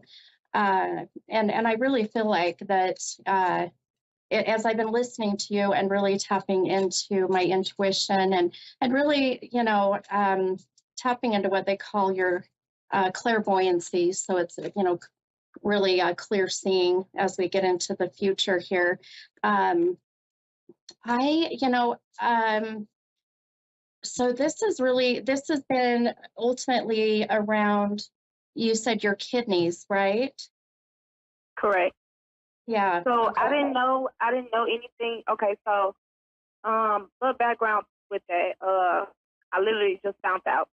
Like I didn't have people. I don't know. Most people they know something about their kidneys. I go to the doctor. I get checked. I just so happen to go to my primary doctor, took the lab, and boom, they tell me to go to the ER, and I was in the ER. The hospital for almost a month, and then I literally just had surgery again last week, the week before last week. I'm sorry, and it's other ways you could go on dialysis, but I don't want to go that way. I already got a tube in my stomach to where I feel like that will work for me because I'm still young. I just turned 30, so that's what I want to do, the PD thing, but it's not working for me. Like I don't know. Got you. I see. Okay, I got you, my friend. Okay, so when I just kind of really quickly, just kind of give you my background so that you can understand when I tell you what I'm about to tell you with your reading. I've been doing readings and really connected with my gifts for about 27 years. And one of the things that I always express to my clients, first and foremost, especially when it has to do with health, is, you know, I'm not a doctor, obviously, I'm not a physician. I can't advise you either way. I can intuitively, you know, tell you which direction that I'm drawn to and where I feel that I'm seeing the most success. And then, of course, we here in our beautiful life here on Earth as human beings, we have free will. So we have free will choice, right? Your free will choice will guide you and will ultimately be the right choice, you know, because we are so intuitive, especially and not to, you know, to stereotype or to discriminate in any way, but women are very intuitive. Women are known to have strong intuitions, you know, and so I really feel, let me ask you really quick, my friend. So one of the numbers I was getting earlier was the number 17. Now you mentioned that you had your last procedure. You said not the last week, but the week before that. Do you recall the date by chance? 1/16. It was what date? Oh, the 15th? The 16th. Okay. Oh, okay, perfect. So the numbers always for me will give me even more signs and validations. And I keep getting this sense of, I really feel here in the next about 2.5, right about, I'd say, the middle of this month, I would just really, keep your mind open and really keep your, you have such a beautiful positive energy that comes from you, which I'm going to tell you, the law of attraction. So everything we put out in the universe comes back to us twice as much, right? So Right. when we, when we think positive and we think optimistic, then the universe is so, favorable and sends that our way. I really am seeing here in the next couple weeks that there is another option of which way for you to go that that I feel is not going to be so tiring, not so frustrating.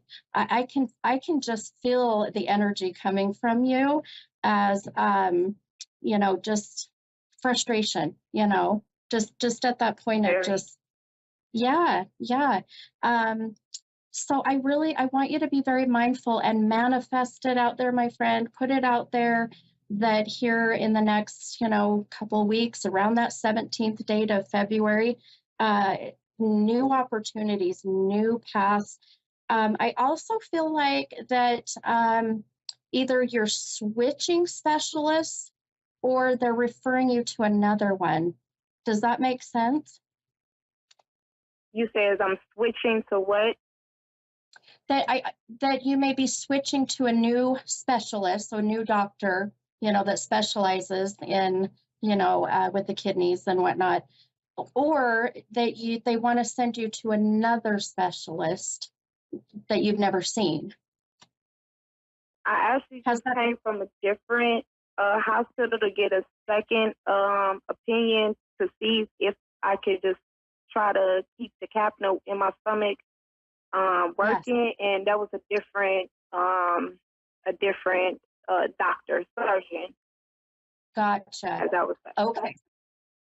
And that just happened, right? That literally just happened last, matter of fact, Monday. Perfect. That's exactly what I was saying. And I feel good about this new direction.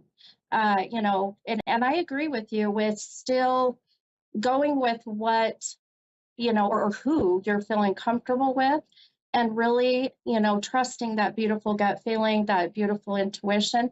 I really feel it's like that sense of, let's find a second opinion. Let's see a different doctor. Let's see what other maybe, a holistic healing path, or, just something that I feel gives you that fresh new start. Even if you're still going to stay with the same treatment or what you're doing now, I just have a feeling that this new doctor is going to be the better way to go. So I would listen to that if that's the way you've really been drawn to, for sure. Okay. Okay.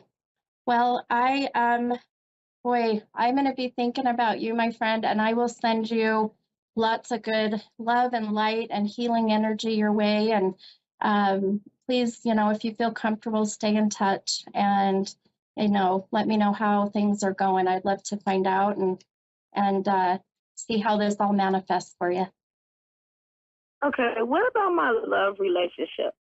Because this is new to me, so it's like, how can I just bring this out to somebody like, hey, I like you a lot, but I got kidney failure. That's kind of, I'm still foreign to this because, it ain't like something I've been through. I had, it's just literally something that just told to me. And I'm still going through why I'm still going through, you know what I'm saying? If that makes any sense? Like, it's foreign to me. Like, I don't know. It just, I don't know. I just feel like it's going to hold me back to find somebody because I don't think people will want to deal with what I'm dealing with.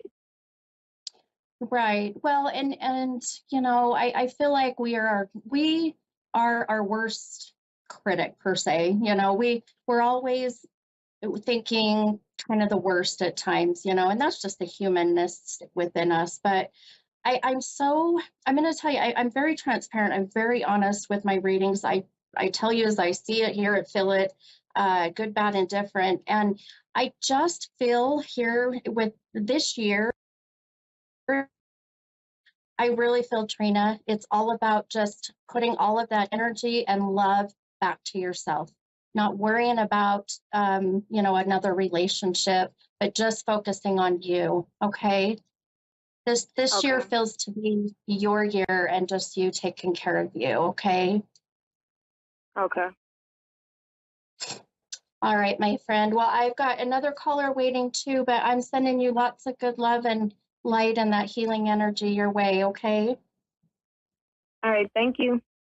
Hey, you're welcome. God bless, hon. All right. Thanks. All right. Bye-bye.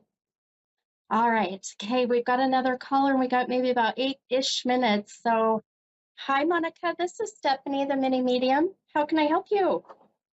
Hi, how are you? Can you hear me? Hi, Monica. Yes, I can hear you now. Okay. Hi, how are you? I'm good. Thank you so much. Of course. I know we've just got maybe about 6-7 minutes, but I'm happy to, at a high level, help you out. What can I help you with? All right. So lately I've been feeling a little bit lost, and I'm just like wondering in what direction should I go, because so it's about my son and him, like, well, me getting custody and just location, where should I move to, or like just in that way. Yeah. Does that make sense? Yes, absolutely, my friend. And I'm going to tell you, you are amongst the many that are feeling this way. You are not alone, my friend. Okay. It has been unbelievable, as you know, with my readings that I do privately. And I don't know, and it really isn't discriminated to just women or just men right now. It's both. And really a lot of people, because of, going through the pandemic, and we had so many years of just like, we couldn't do much, right? We couldn't go anywhere, really. We were a bit isolated, and now we're slowly coming out of those shells, per se. And because of that, the anxiety starts to kick in. And then we start to feel like, oh my gosh, I'm lost. Where am I going? What next? 2023, if you add up the numbers 2, 2, and 3, they equal 7. 7, especially for this year, is going to be such a beautiful year for things to start working out for people, manifestations, letting go of things that are no longer serving you. So this is really a year to get things going that you want to have happen in your life. And so when I've been kind of, starting to get visions for you, my first thought was, girl, you need a fresh start. You need you need a blank slate, and just, and if this requires you to move to a different state, which I do kind of feel like I see that happening. And I see you going, now I know that you're in California, is that correct? Yes.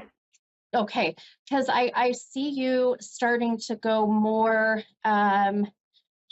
for whatever reason, I've got you going towards like the Florida, Alabama, like right down in that area. We call it Floribama. But, because the warmer, still warm, but I just, for whatever reason, it feels to me that area is, I'm so drawn to, unless you have family that already lives there. I don't. Okay, perfect. The newness, the fresh start, I feel is really your first step, I would say. Now that's a big step. So, the baby steps in the meantime, really, I feel are just, for one, my friend, taking time for yourself. I feel like your self-care, your self-love, that, that just taking time to, I don't know what it is, get a pedicure, get your hair done, get your nails done, or get a massage, or whatever it is. You've got to do this first and foremost. I can feel your energy as we're sitting here, and you my sweet friend, you are depleted. You are drained. I can feel it.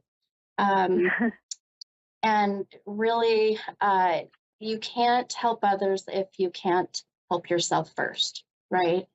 Right. I know you'd mentioned your son. Does the number 17 connect with your son in any way? No, but I'm always seeing the numbers 1 and 7 everywhere. Okay. I'm just very drawn to that number. My birthday is 7/11. I'm just very in tune with those two numbers. Oh, well, I love it. Okay, I have to tell you, every Wednesday when I do my show, just before I get started, I meditate and I focus and I tap into, my gifts. And the 17 was my number for today. And I knew that it had to connect with somebody for a reason. And now as I sit here, I'm like, yes, this is why, because you, without a doubt, the angel numbers, your spirit guide numbers, are going to be the 1 and the 7. It's just like when you see 111, 222. All the time. Yeah. Yeah, the synchronicities, those are your angel numbers. Your angel numbers, your spirit guides are really letting you know that, you know what, you're good. Things are going to work out. Just, staying positive, optimistic, manifesting the things that you want to have happen is so important. And so if you get in that rut of, oh, my life sucks, I hate my life, or why doesn't this always happen, or, why can't this happen for me?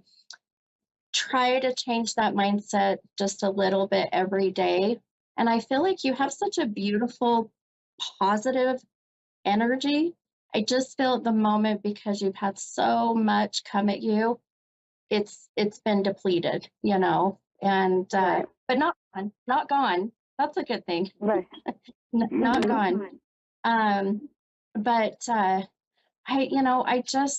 feel like this is your year as well. And the other thing too, with 7 being the number for this year, no coincidence that that's one of the numbers that you're drawn to, so listen to that, listen to your guides, but first and foremost, take care of you. Do something that fulfills your energy, okay? Okay. Thank you. I do appreciate your time. You're so welcome. You have a great night, Monica, okay? And sending you lots of good energy. Okay, you're welcome. Thank you so much. You betcha. Bye-bye.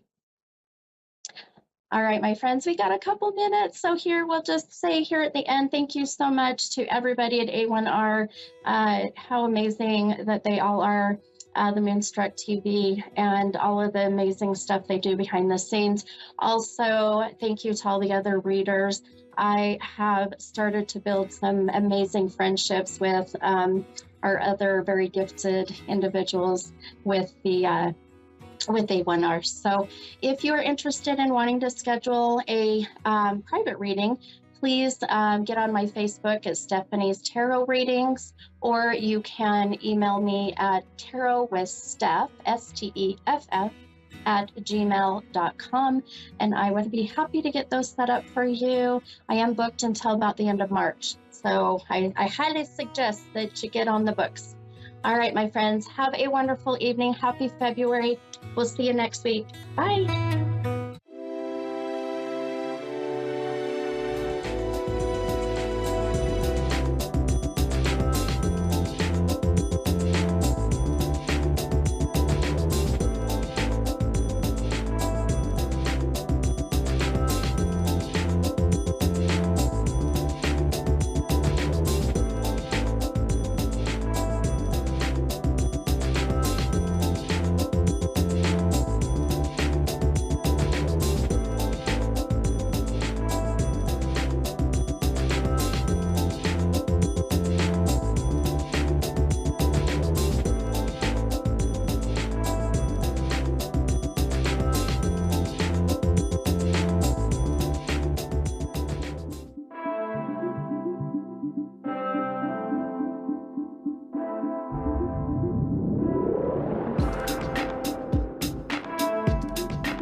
Psychic Radio is pleased to announce that John Capello has joined us. John Capello and the Psychic Side, live from johncapello.com.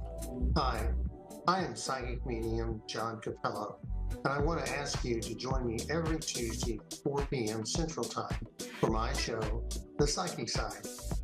It is an informative show about developing your personal psychic abilities. I hope you will tune in here on the Ask One Radio, Psychic Radio Network, and Moonstruck TV.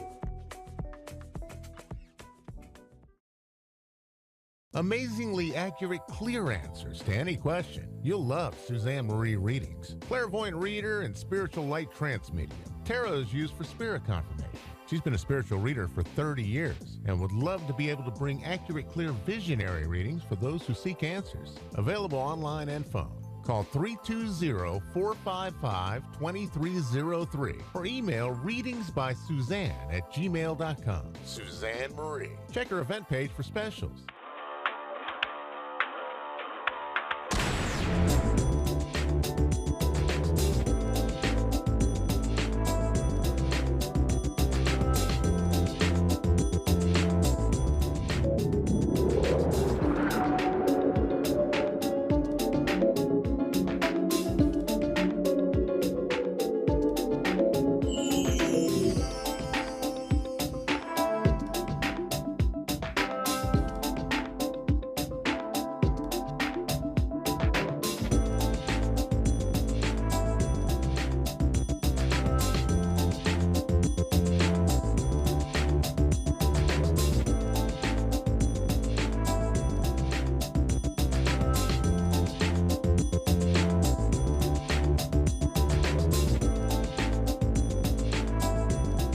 You're listening to A1R Psychic Radio, Earth's #1 psychic radio network, and watching Moonstruck TV, Enlightening Television. Welcome. Time for Soul to Soul with Medium Kelly Kristen. Live from MediumKellyKristen.com. Connect direct. In North America, dial 888-454-2751. In London, 20-3519-2158. In Sydney, dial 02-8488-3147. Or online, contact us through our Facebook page, facebook.com/psychic radio. Or one of our websites, askoneradio.com or moonstruck.tv. This is Soul to Soul on A1R, the Ask One Radio Network. Hi, everybody. Welcome to Soul. I am Medium Kelly Kristen. Thank you so much for being here with me tonight. I hope everyone's having a great week. I hope everyone's shining their light bright, like we've been talking about for the last couple of weeks. I actually brought a very special guest with me tonight, my good friend, Amy Figueroa. And I brought her because she is one of those people who shines her light bright every single day. So, I met, well, first of all, let me say, welcome, Amy. Thank you for joining us. Oh, hey, Kelly. Nice to Hi. meet you. You too. Thank you so much for agreeing to come on here with me. So I try to always share my friends that are, the ones that are bright and shiny and do amazing things. So Amy is a mixed media artist. She uses journaling to actually do meditation. She is a channeled writer and an intuitive artist. So we're going to get to find out all about that tonight. I actually met Amy at a paint party, right? And it was at one of the studios that I used to work out at. And, when you just know, like, another soul, that's kind of how it was with her. Mostly because she has that big, bright, shiny light, but also because she has a very beautiful soul. So I'm lucky enough to call her friend. We, get to hang out together. She's local with me, so I thought she'd be perfect to bring on tonight. So, Amy, first of all, can you just tell us where we can find you on social media? Because I don't want to forget that. Okay, you can find me at Amy, AMY FIG Amy Fig. And then I also have a separate account for my business, which is called Book of Magic. And that's at Book of Magic with a K and underscore on Instagram. I'm at Book of Magic on YouTube and also on Etsy, Book Magic with a K. Okay, awesome. And I will put that all on my webpage at mediumkellykristen.com or on my social media. So I already know what you do and how amazing you are, but maybe you can tell us like how you started doing this, what got you interested, or have you always done this? Well, I've been doing art journaling for I've always drawn, I've always painted my entire life.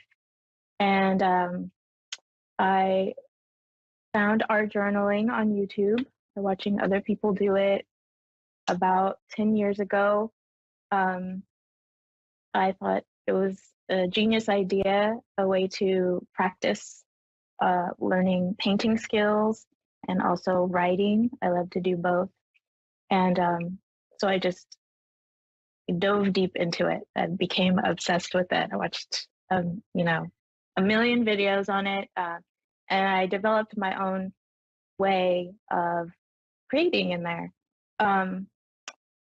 After trying and failing many times to teach art journaling as a class, I realized that I'd rather just stay home in my cave and work on it and make it.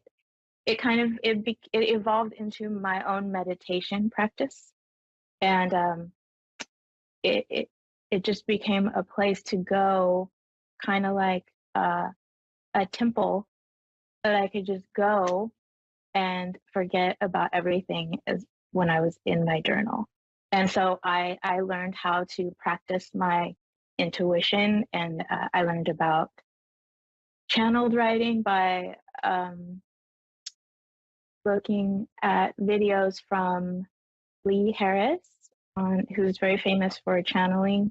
And he was talking about an exercise that you could do to channel would be to ask yourself the question, what does my soul want to say to me today? And then answer that question through writing, stream of consciousness writing, just letting it all flow out. So how I started was by watching YouTube videos and then tweaking everything to what felt right for me. That's really beautiful. And I have to say that Amy is also a very talented artist, right? So while if I were doing this, I could also do the process, but my artwork would not be the same. So she has that beautiful gift. But also one of the things that I love that she did during COVID was she made these little, I guess you would call them tutorials or little videos that showed the process that she went through. And I just thought it was really beautiful because I actually tried it. And so, Amy, do you remember the one like where you just had us do like channeled writing, just write down whatever we wanted to. And then we kind of did like a painting on top of it. Do you remember that one? Yeah, that's one of my favorite things to show people is to do the channeled writing on a piece of paper or in your journal and then paint right on top of it. And you can allow whatever words you want to show through, to be seen, or you can paint over all of it. But I love doing that. It's really fun. Yeah. Yeah. For me, it was, I think sometimes when we get the words down on paper, it's so like freeing kind of, right? And it's really fun to do the artwork, even though mine wasn't so great, but it didn't matter, right? Because it felt like it was the way it was supposed to be. So that's one of my favorite things that you do or did. And I know that you do little videos, like time release ones of how you do your journals.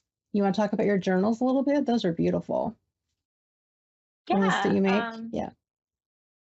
Yes, I've been recently making some scrap journals or what might be called junk journals. It's just a bunch of scraps of paper, like can have book paper, some of my drawings are in there, paper that with paint splattered on it. It's anything that might spark some inspiration for you to create on top of it. So I bind those myself, and I'm selling those on Etsy. But I'm making them and talking about them because it's what I can see in my community is that we're all becoming more aware and more conscious of ourselves. And we're learning so much about ourselves all the time. And myself included, I started finding it really fun to record all of these revelations that I'm finding in this journal. And then adding art with it, it makes it, even more special. So, and then like you were saying, how you or other people might feel that they don't have the art skills, like they haven't had the practice yet. Right. I'm also making collage sheets of my drawings so that anyone can use them, and you can download them easily on Etsy, and they're only $3, and then you can cut them out and put them in your own journal and add writing and add other collage elements to it. So you're actually creating the design, but I'm just helping you a little bit. Right. I love that. That's perfect for me. Okay. We have 2 minutes left, I think. So let's just I want to talk about really quick about the intuitive painting that you do. And I know that you did one for me, like maybe 2 years ago, and it was of my spirit guide. Do you remember that one? Yes. Is that okay? Yes. So I think you did that intuitively, right? Yeah. Do you remember? Yeah.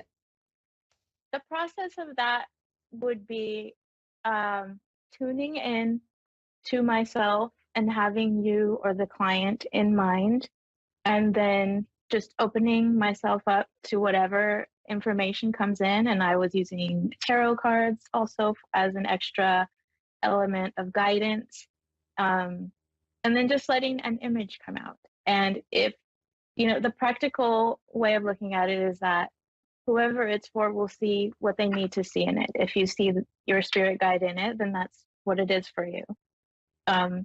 So it was just like an extension of me tuning in and practicing my own intuition. Beautiful. I love all that. And I think that's one way that people can learn to shine their light bright, right? By journaling, by painting, writing. Actually, Amy is going to agree, or I'm trying to convince her to do a class with me. So that'll be on my website where she'll come help teach or co-teach with me. And I want to thank her for being here. All this information will be on my website, mediumkellykristen.com. And I can't wait to work with Amy, and I can't wait for you to meet her in classes as well. And I don't know, do you want to say anything else, Amy? This was really fun, and it went by way too fast. Oh my God. I know, it goes by so fast, but we'll have you on again. Look at my artwork. Go look at my artwork. Amy Fig on Instagram.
You're listening to A1R Psychic Radio, Earth's #1 psychic radio network, and watching Moonstruck TV, enlightening television.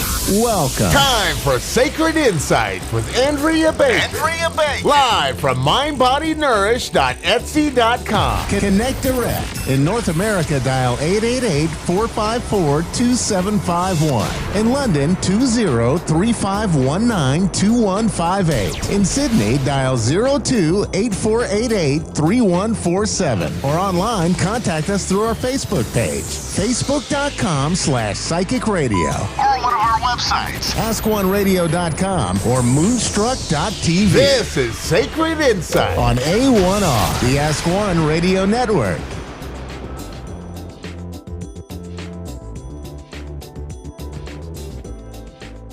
Hi, welcome to Sacred Insights. I'm Andrea Bacon, and I hope you're having a wonderful day. I am going to talk about what I have in my shop real quick. I do mediumship readings.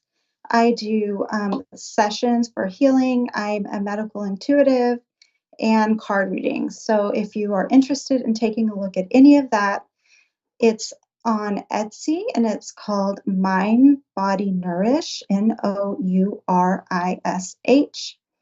So I have products in there that I make blends that actually channel from spirit to help raise your vibration, and those are always wonderful. I used to wear them just because I loved them, and I decided to make them as a part of my business. And I have this new show starting today. I will be here every Tuesday at 4:15 Eastern. And I also have a new venture for my products starting this week. And I think it's really funny how Spirit put them both in this week.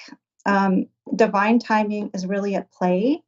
It's actually a thing. It's something to remember if you're trying to, bring something in, that you want to manifest. Just remember that you have divine timing happening. Okay. Okay. We have a caller, Sharon in Washington. Hi, Sharon. Hi. How are you? Good. How can I help you today? Do you do any mediumship? I do. I can try to connect with somebody if you want, or answer questions. Well, I was hoping to hear from my dad, Darren. And what did you say his name is, Darren? Garron, Garron. Okay. Give me a minute or two. I might have to take a moment of silence for a second to try and connect with Darren, okay, please. Let's see, Spirit for Darren.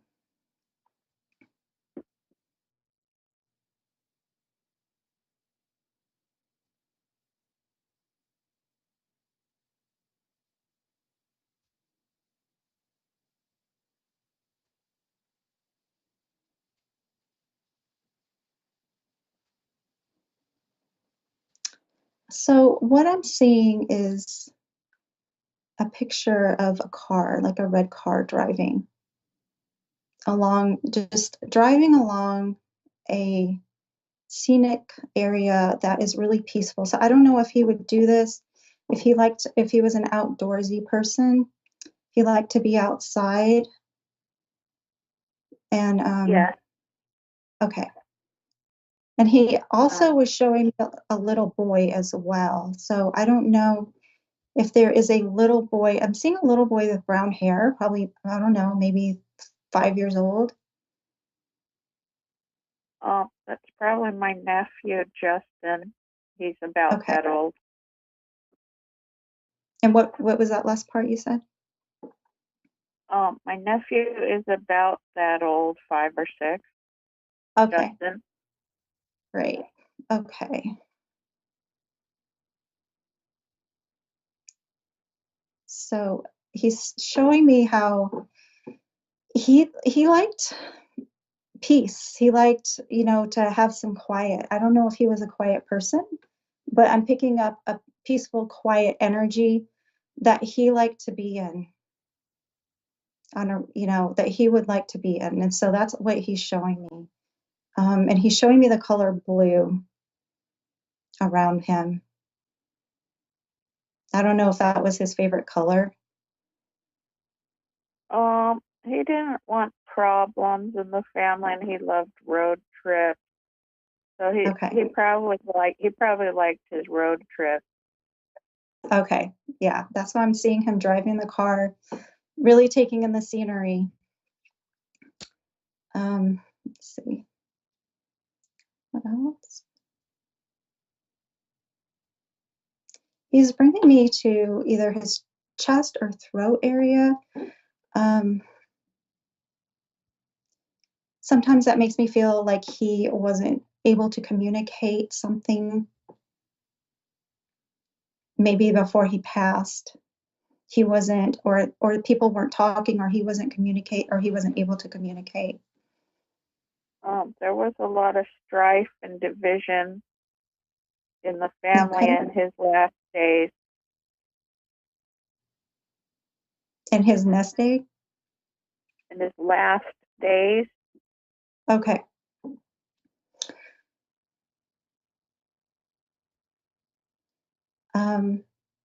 I'm seeing him now on the other side, surrounded by a beautiful, like it was foresty and it's kind of mountainous and lots of water. I feel like he would have been drawn to going to places where he would be by the water.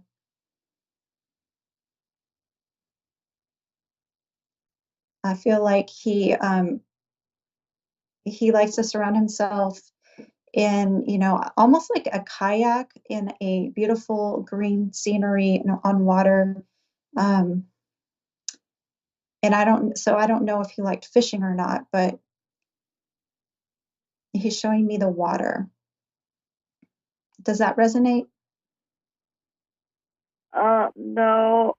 No, he wasn't a fisherman, but he did like to the water and to relax. Okay. And so on the other side, go ahead. But he was a workaholic, so he never got to those moments as much as he would have liked to. Okay. Well, now on the other side, he is surrounded by that, and he's very much enjoys the time that he gets to spend now. He gets to have as much time as he wants now in that beautiful imagery and that beautiful energy. And he's saying thank you to you. He's saying thank you. He's giving you flowers. I don't know. You must have helped. You must have helped or been there either for him or for somebody he loved and done some. I don't know if it was physically helping to take care of somebody, but or just helping the strife. But he's saying thank you because you really made a big difference in whatever it is that you did to help him or to help your family. His brother's in hospice care, and I just got done visiting him, and I see him often. Oh, okay. His brother's on his last days. Oh, okay. Yeah, he's really. It's a beautiful thing that you do. It's very selfless and giving and compassionate. And he's seeing, just wants to say that you're a beautiful person. He loves that about you. And you're, he's surrounding you with love, and you're very supported. You're supported by him. You're very supported by the universe. And you have a very gentle, loving energy. And he just really is in awe of what a beautiful person, what a beautiful heart that you have. We weren't speaking before he died. We were not on speaking terms. Okay. Yeah, and so he really does want to acknowledge you for who you really are. He sees who you really are now, and he wants to acknowledge that.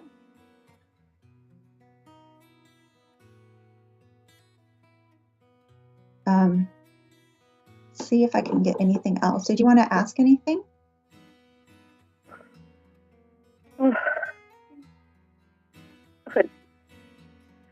I didn't get the chance to see him because he died a half hour before I was on the way. Mm-hmm.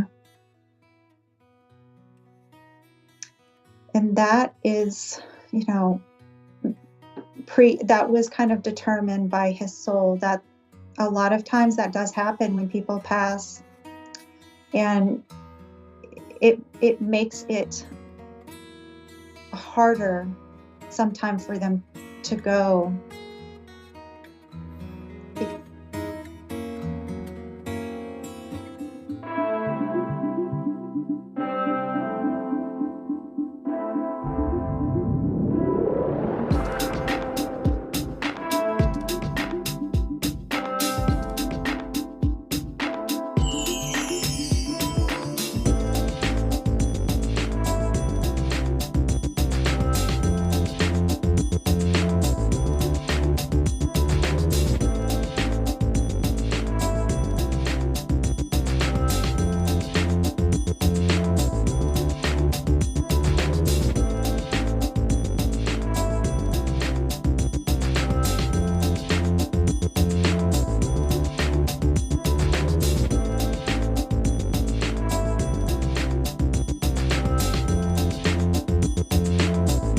You're listening to A1R Psychic Radio, Earth's #1 psychic radio network, and watching Moonstruck TV, enlightening television. Welcome. Time for Insights into Consciousness with Anna Olson. Live from AnnaOlsonIntuitive.com. Connect direct. In North America, dial 888-454-2751. In London, 20-3519-2158. In Sydney, dial 02-8488-3147. Or online, contact us through our Facebook page, facebook.com/psychic radio. Or one of our websites, AskOneRadio.com or Moonstruck.tv. This is Insights into Consciousness on A1R, the Ask One Radio Network. Hi, welcome to A1R. I'm Anna Olson, your host for this segment today with Insights into Consciousness. And today I'm going to do one reading on the air. But first, I wanted to talk to you about Mercury in retrograde. So I'm also having to remind myself about this. And this is also why I wanted to focus on the topic, because whenever you teach something or you talk about it, you tend to learn more and more about it.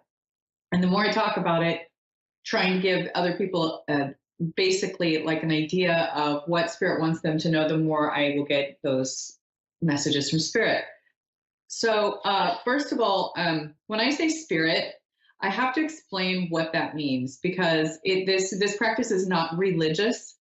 It is actually an ability, and that includes all religions and all walks of life. So because there is not only one type of human with one religion, we do readings, or at least I do readings, on all religions and all cultures and all walks of life. I am not going to only be partial to a Christian, or I'm not just going to be partial to a Buddhist. I will do readings on every religious background and every culture, because I'm not racist. I'm not biased in any way. I pride myself in that, and I love that I have really worked with a lot of cultures and different races and religions, and have learned a huge amount from the people that I've worked with and from their spirit guides. So when I do a session, I'm basically talking to their spirit guides and to them subconsciously or their higher self. So it's really just about me learning from interpreting the messages from Spirit on the other side. When I talk about Spirit, it could be the Holy Ghost, what could be called the Holy Ghost, the Spirit, Chi, that it's also called Chi. It's also called, just your ancestors, your spirit guides, loved ones who have passed. and other people that you may have associations with who are even now living. So I still get messages from people who are currently still alive on the planet. And the way that that happens is through remote viewing. And we know that this is a thing they've used in the military for a very long time. And as a matter of fact, the Oracle of Delphi from way back in the ancient times, the Babylonians, this has been a practice for a very long time. And this is something that is an ability. It's something that helps other people. It's so much. So I just really want to talk about Mercury in retrograde and how that really ties into what I'm talking about spirit. So first of all, right now I'm just going to ask spirit, which would be guides and angels that want the current viewers, whoever's going to come across this video, to tell me exactly what they want me to say. I have not rehearsed this or thought about it. Just by the seat of my pants, just on the fly. So, I'm going to start the reading now, basically, and anybody who watches gets this download. So I'm hearing basically that Mercury in retrograde is bringing out the darkness. When we're having a Mercury in retrograde, people do tend to make it an excuse, but on the other hand, it is a time where communication can get confused or confusing. Even electronics can work in a weird way or not work at all. We have things that happen with the house pipes, the plumbing, the washer, the dryer, things like that. Because quantum physics, it's not anything other than science. But I don't want to go too far on my stuff because I'm very scientifically based and I'm very factually based. So to kind of adhere to what Spirit's telling me everyone needs, and not just the way I'm thinking, is that Mercury in retrograde shows us the dark side. It shows us all the stuff we were stuffing.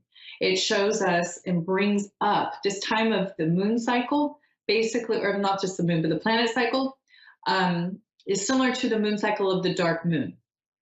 Or, it's kind of like the new moon. So basically, it's turning off the light to leave you on your own for a while and let you suffer. And I know that sounds kind of dramatic, but the truth is that we all need to deal with our stuff that we need to process because we get into survival mode. And what happens is we stuff all the things we're dealing with and all the spiritual growth we need to do. We go about our day and we just hide it. We stuff it in the background. We ignore it. And it has to come to light eventually. It has to come to fruition because what the other option is that it grows into this thing that's in the dark and becomes kind of like a monster in your life. And you're on autopilot. This is also your subconscious mind, our subconscious mind, mine too now.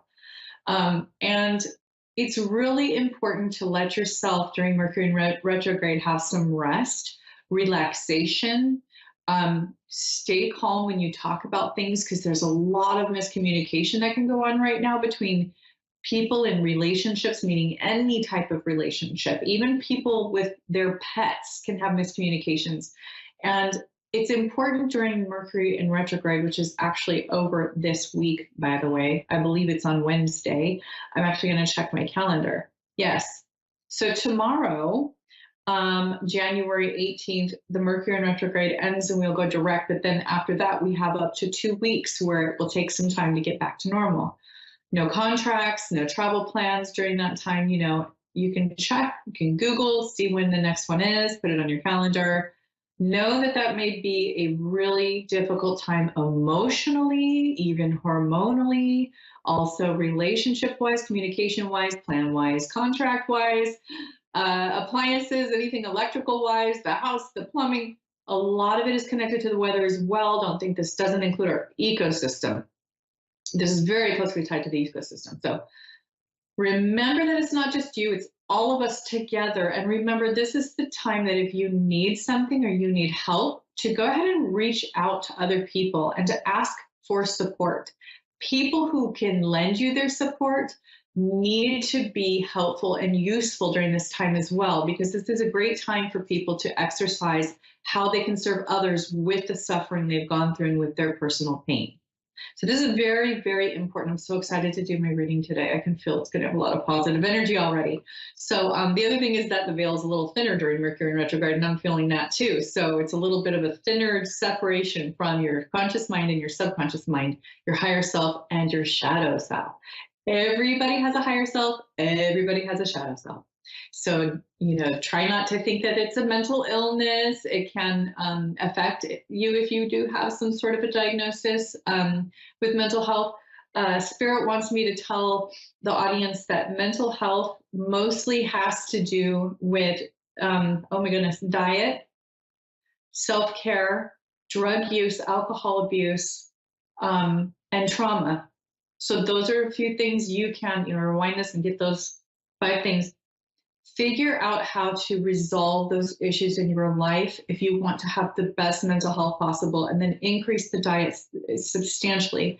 All the things, you can go to Dr. Amen's clinic online, Dr. Amen Clinics. He is the leading psychiatrist who does brain scans and knows all the dietary stuff for brain health. He even has supplements. I personally really like him. That would be my source. You can look up what he has and get it on Amazon too, if it's not what you want or it's too pricey. But his products tend to be really good. So I'm just throwing that out there. And if you sign up for text, you get coupons. So that might help too. But as always, remember that you can contact me and get a reading from me. I'd love to do one for you.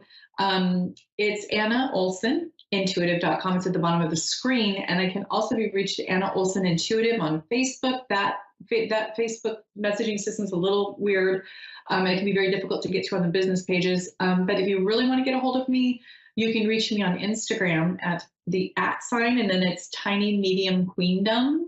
So just Tiny Medium Queendom, and I'll pop up. You can message me there. And then also there's a link on my link tree from my Instagram page and my Facebook pages to TikTok, which is really like my main platform right now. It's the newest one. It's the most popular and upcoming app at the moment. I know that it'll probably have its day and go away, but as of now, I've been getting hundreds of thousands of views and thousands of, tens of thousands of likes. And it's really blown up. And I guess people really care about the content that I share there. And it's really helped some people. So you can also go there, find my link tree on there and contact me through there.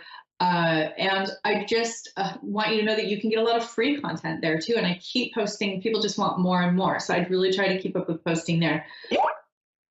So, contact me for a reading anytime. I can also do life coaching. I don't have to read you at all if you don't want me to. I can also offer my training and life coaching through an amazing program that I've gone through and graduated from. So there's that. And, I do have a lot of experience with people with special needs, and I also have a lot of experience with children, families.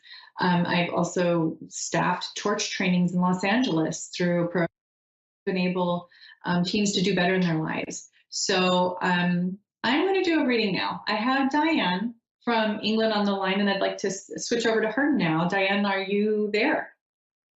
I am. How are you today? Not too bad. Good to hear. I'm excited to do your reading today. Yeah. And I'd like to know if you have a specific question or if there's a topic you'd like for me to focus on today. Well, I lost somebody very close back at the end of May last year, and I can't stop grieving for them. Okay, so you lost somebody last year? Yes. Okay, I just want to clarify that this person has passed. Sorry? It's a little hard to hear on the line, so I just want to clarify that this person has passed. Yeah. Okay, and you're in some pretty deep grief right now? Yeah, yeah. I'm sorry to hear that you're going through that. I am going to ask your spirit guides what would be the best course for you now and how we can best guide you in the amount of time we have today to get you to the right place. So it seems to me like this individual had some pretty had a pretty rough upbringing or life in general. Yeah. I feel, was there military influence of some sort? No. Because I feel like warrior, or this guy is somebody who really had to fight his way through a lot of his life. No. No. Okay. Well, I think that's what the military thing is kind of representing right now. That when somebody has a rough past, that sometimes they have to become a warrior. And so that's just basically what I was getting with that. A lot of like turmoil and things like that. And I'm wondering, did you have any specific questions about this person? No, not really. I just feel a bit guilty because I've kept an eye on the person for 3 weeks, and he died in hospital because he was taken in, and I feel guilty that I never got a doctor sooner. Oh, okay. Well, that's always, I think, very common when people lose someone, but because it's common not to visit shortly before they pass for people. And it's also common to have guilt surrounding their loss. But the main thing that I feel like Spirit wants you to know right now is that you are extremely capable. The reason why you're feeling this so strongly, according to your spirit guides, is because you are it's kind of like you go through processes like this very quickly. You want to you get things done very quickly in this sense. So they're saying you're taking it all on at once. And some people take many, many years to grieve, and some people can get it done a little sooner because they're just a little more prone to healing and getting through it.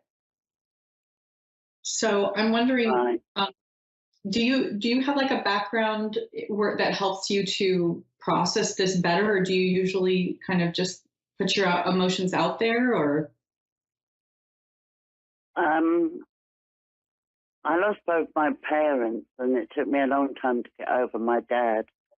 And my mum went about 14 years ago, but my dad went 43 years ago.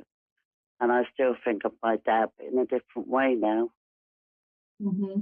You know, I've got all their pictures all around, and I talk to them.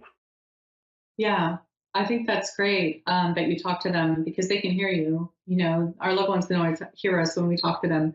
But I mean, I also think that you've had some practice on losing people, and I think this is just like your body and your spirit and everything just kind of being like, okay, let's just get this over with and do the grieving process. But the good thing is that it'll be over quicker that way. So I think it's important for you to just practice a lot of self-care and to be very patient with yourself right now. I feel that you are a very like generally good, generous person. And it's out of your comfort zone to feel like this. And that's why I think you're seeking some guidance right now, because this is very uncomfortable. You're not somebody who feels sorry for themselves. You're not, used to any of this for a long period of time. And the main message from him that I'm getting is that you did everything just the way that you needed to do it, and it's okay. He's saying it's okay, he's fine, and he isn't upset. This is mainly just about your feelings about the topic. You wanted to see him beforehand, and he wants you to know that you can still have contact with him. Like right now you're having contact with him again. You got through the phone line. I feel like that was a blessing, that you really had, that pathway carved out for you. And he's showing me walks in the trees or in nature. Does that make sense to you? Do you walk outside, or do you go on walks?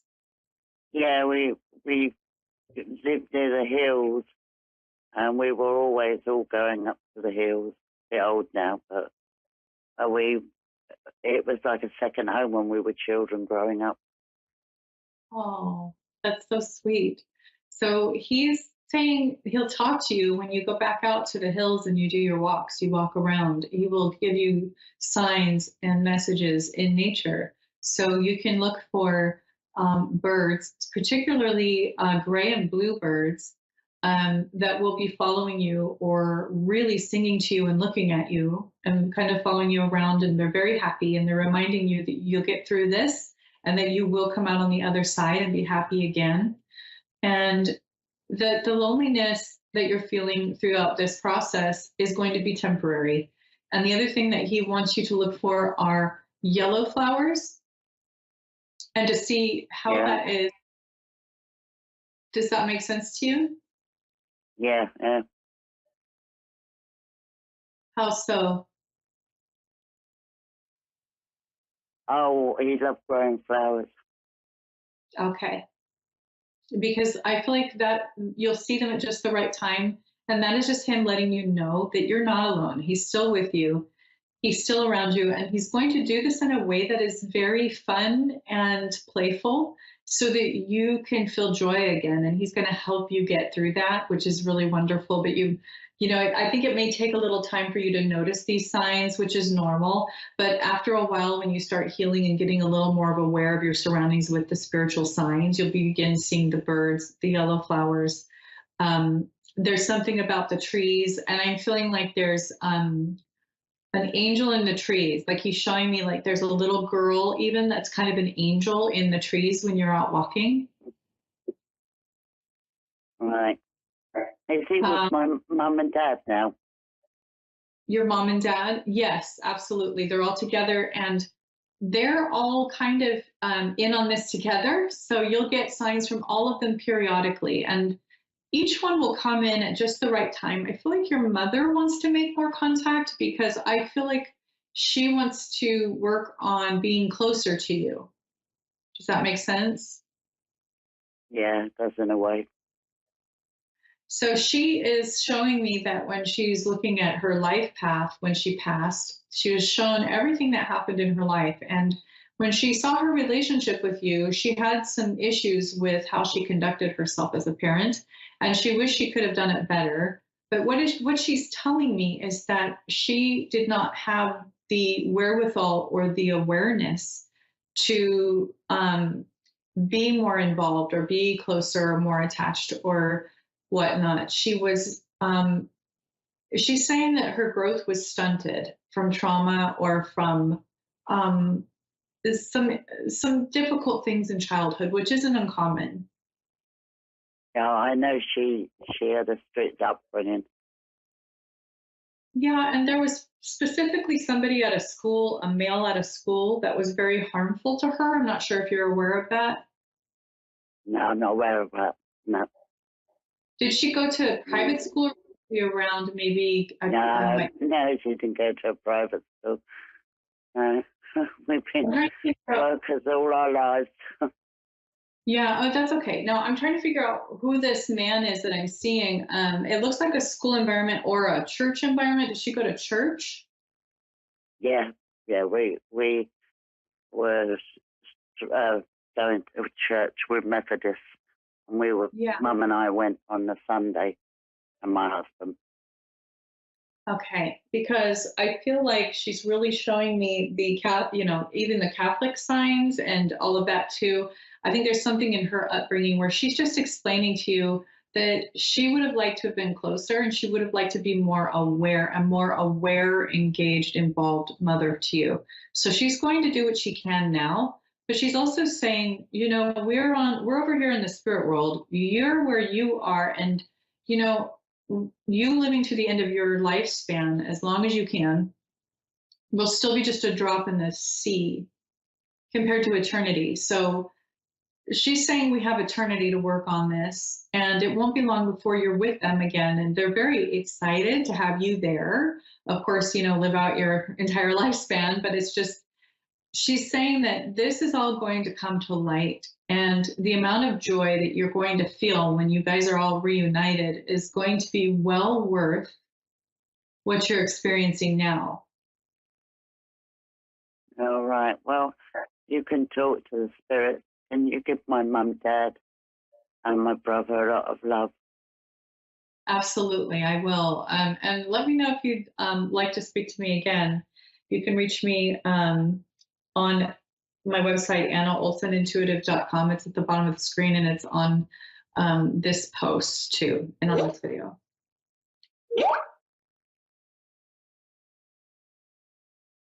Okay, so thank you so much for calling in, Diane. Thank you. Bye-bye. Bye-bye.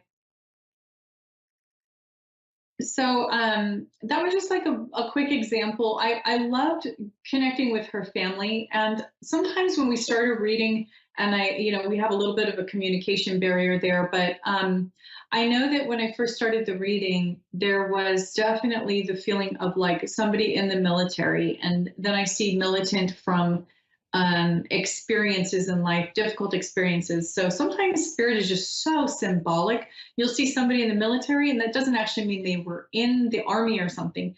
That just means that they had to become a soldier of a war within their own battle. And that's very common with warrior spirits or with people who have had significant disadvantages or just struggles early on in life, especially.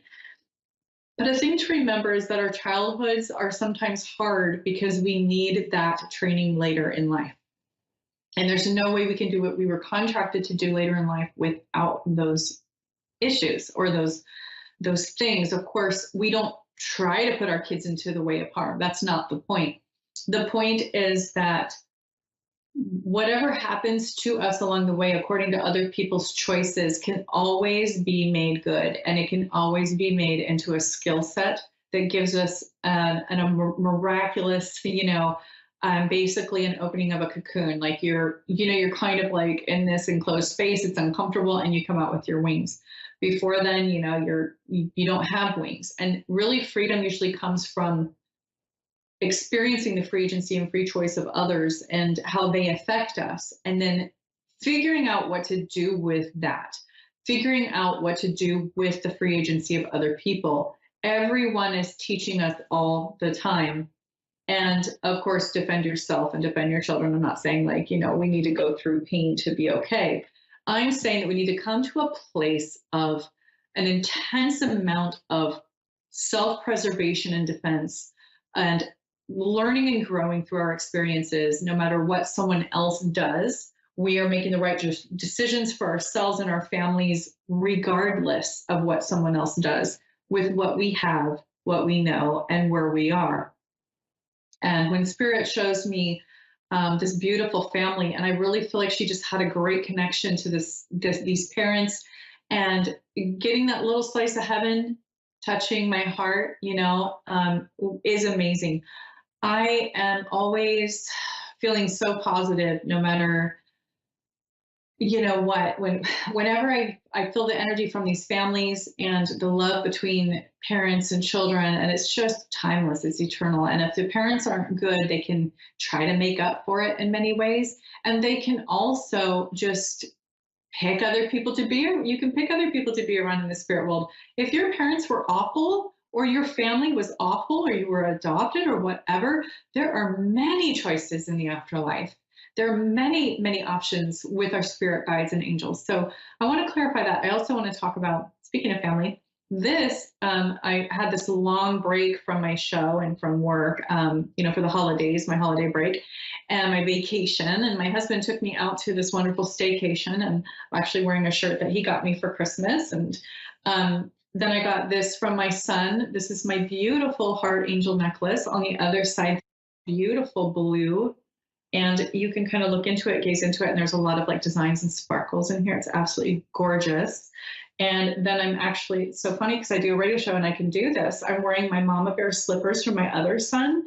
And I'm feeling pretty spoiled and surrounded by the love of my family. And that's what I'm kind of putting out there through my show today, is that I've got a little piece of everybody I love here in my space to kind of launch me into the new year, to help me to know, I just feel like I'm surrounded by so much love and the people who are near and dear to my heart. And it doesn't even matter if your communication's off from Mercury in retrograde that we're going through right now. It doesn't matter if you're in grief. It doesn't matter if you're dealing with all the issues people are dealing with, you can still be connected to spirit. And that's actually the time to be connected to spirit the most, because that's the time when we need help. We need somebody to hold us up. We need a crutch. We need angels to hold us up and to help us like keep up with everything we have to do despite the stress or the process. And then when you come out of the other side of this process, it's just bigger, brighter, beautiful, and the sun is shining again, right? It's like getting through that rain cloud in the airplane or through the path on the ground, you know, getting through the rain. So always contact me if you need me. I would love to do a reading for you. AnnaOlsonIntuitive.com. On Facebook, I'm Anna Olson Intuitive. And then on Instagram, it's at Tiny Medium Queendom. And then you can also get this podcast on Spotify under A1R Radio, under Insights into Consciousness with Anna Olson. It's also on YouTube, Facebook. Get a hold of me. I'd love to talk to you. I hope that you have a wonderful day, and thank you so much for being a witness to my work today. I hope to speak with you soon and see you next time.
You're listening to A1R Psychic Radio, Earth's #1 psychic radio network, and watching Moonstruck TV, enlightening television.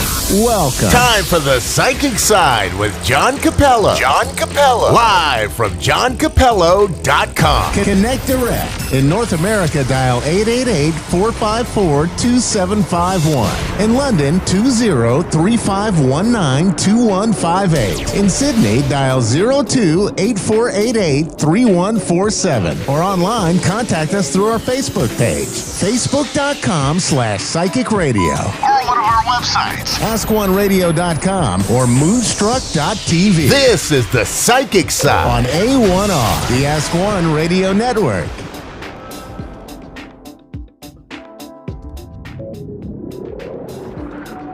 Hi, welcome to the Psychic Side here on the A1R Psychic Radio Network and Moonstruck TV, Earth's #1 psychic radio network.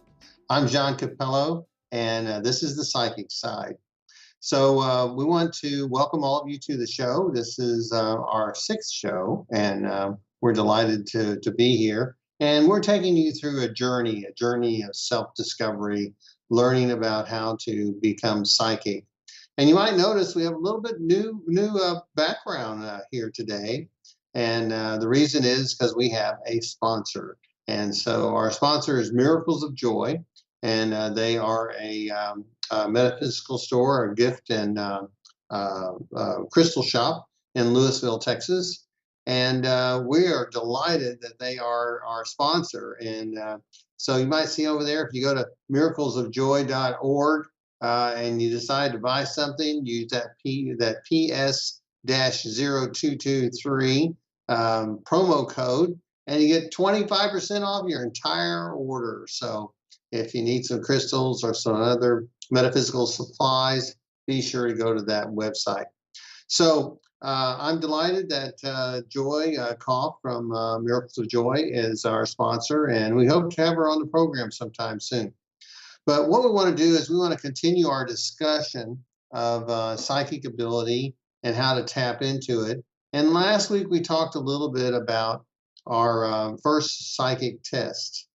And so I want to kind of build upon that if we can. And before we do, I want to just say thank you to the people in Houston. I was at Indigo Moons and Pixie's Intent. They're two metaphysical stores in Houston. We just had a delightful time, and it was a very good weekend. So thank you very much for everything that you did for me.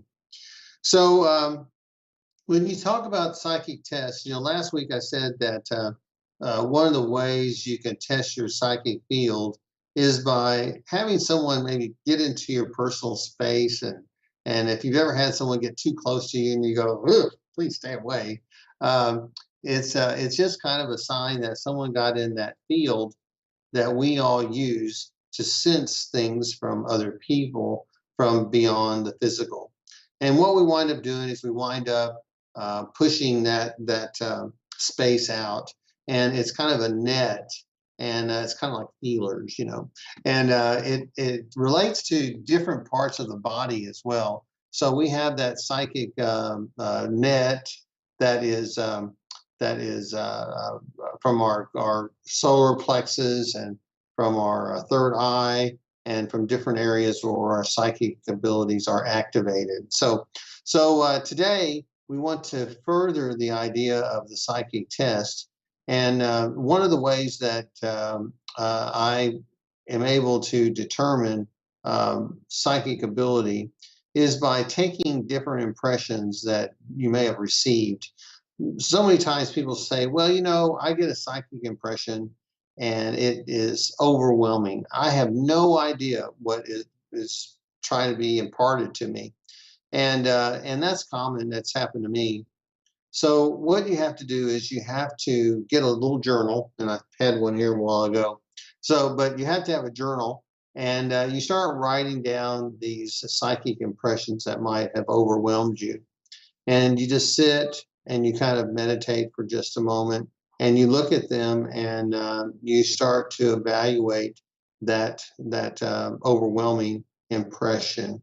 And the first thing that you do is you look at that impression, or you consider how that impression makes you feel. Okay, and you write down that emotion. How did that make me feel? Did it make me uncomfortable? Did I have joy around it? What did it do to me? And write that down. And then you say, did I see anything around it? Was there a color around it? Was there an image around it? What was around it? Was it just something that just kind of like a flash of light? What was in that flash of light? Those sorts of things.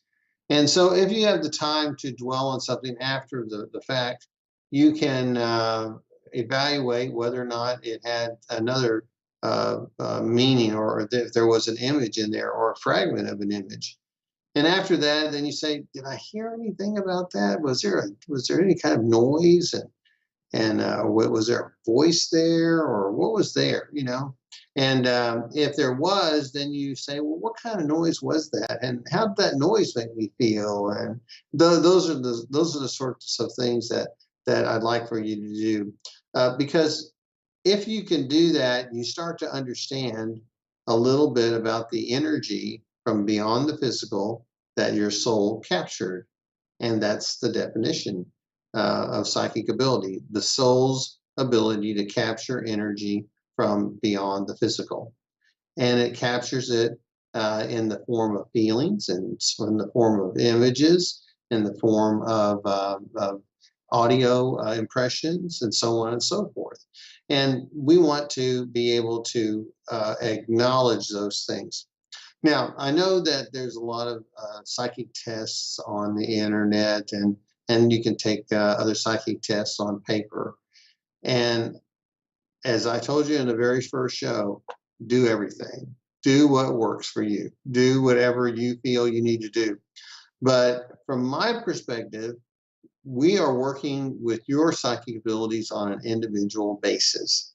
And so what we want you to do is we want you to get that journal, and we want you to write down those psychic impressions. And then it's important to use the language of the psychic. You can't learn anything unless the lingo. So learn the lingo.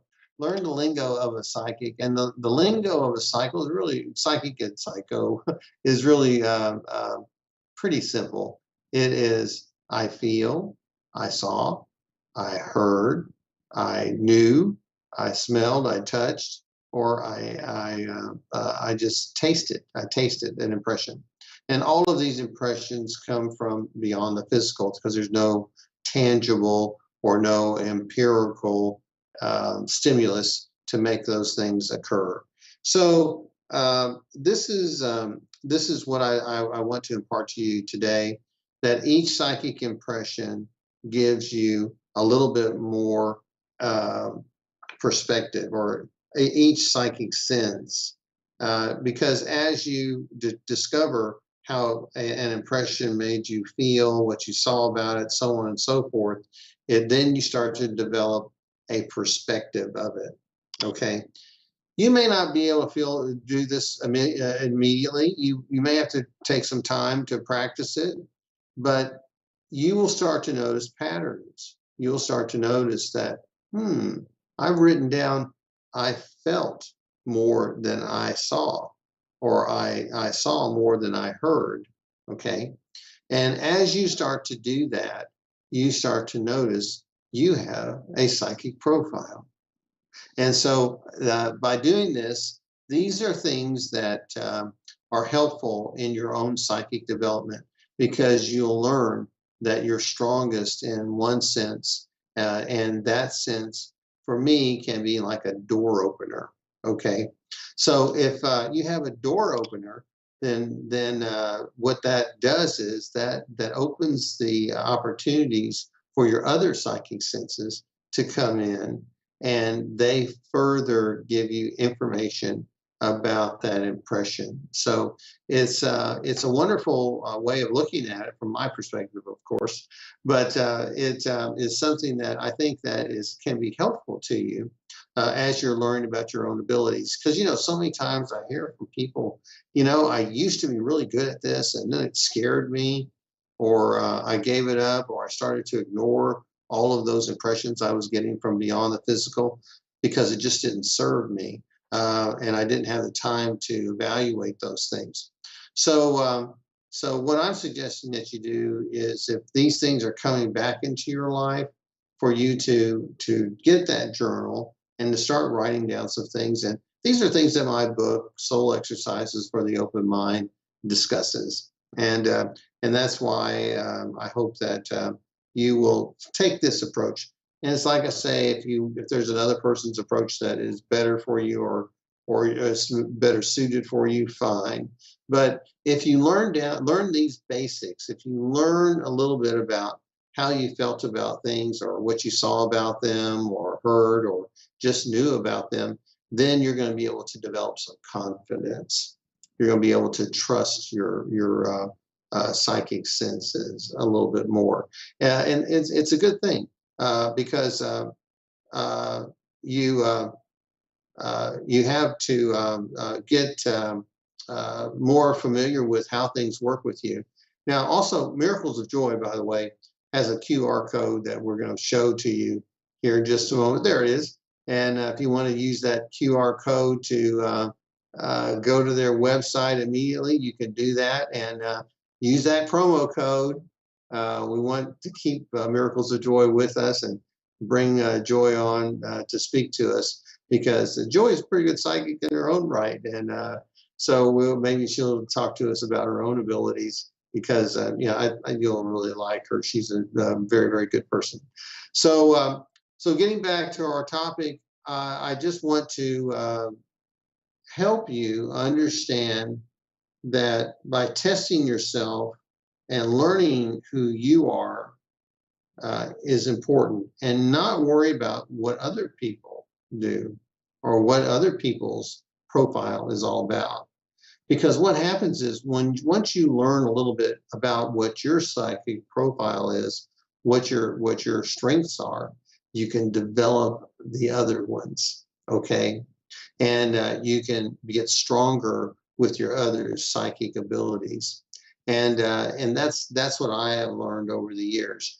So in the future, what you will do is you'll focus maybe not on your psychic feelings, which, by the way, is what most of us are. Most of us are more in the psychic feeling area than other people. But for me, I've worked on all of them.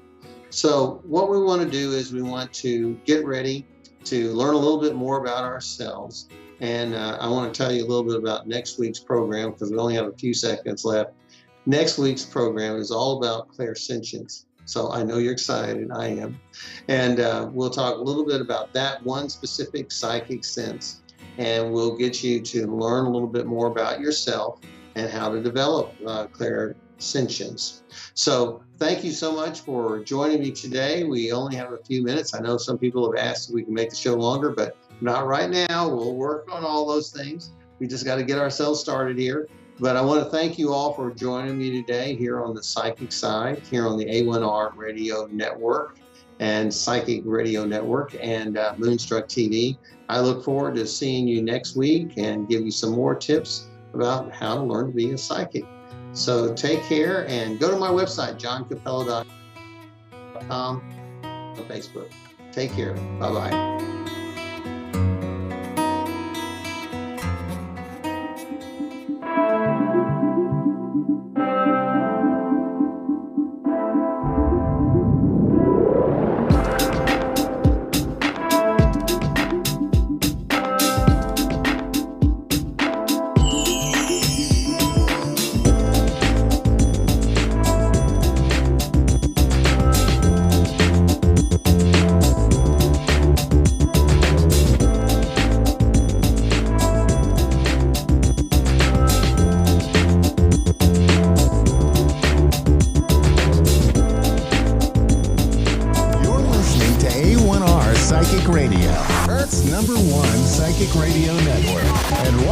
Moonstruck TV. And A1R Psychic Radio is pleased to announce that John Capello has joined us. John Capello and the Psychic Side, live from johncapello.com. Hi, I am psychic medium John Capello, and I want to ask you to join me every Tuesday, 4 p.m. Central Time, for my show, The Psychic Side. It is an informative show about developing your personal psychic abilities. I hope you will tune in here on the Ask One Radio, Psychic Radio Network, and Moonstruck TV. Amazingly accurate, clear answers to any question. You'll love Suzanne Marie readings. Clairvoyant reader and spiritual light trance medium. Tarot is used for spirit confirmation. She's been a spiritual reader for 30 years and would love to be able to bring accurate, clear, visionary readings for those who seek answers. Available online and phone. Call 320-455-2303 or email readingsbysuzanne@gmail.com. Suzanne Marie. Check her event page for specials.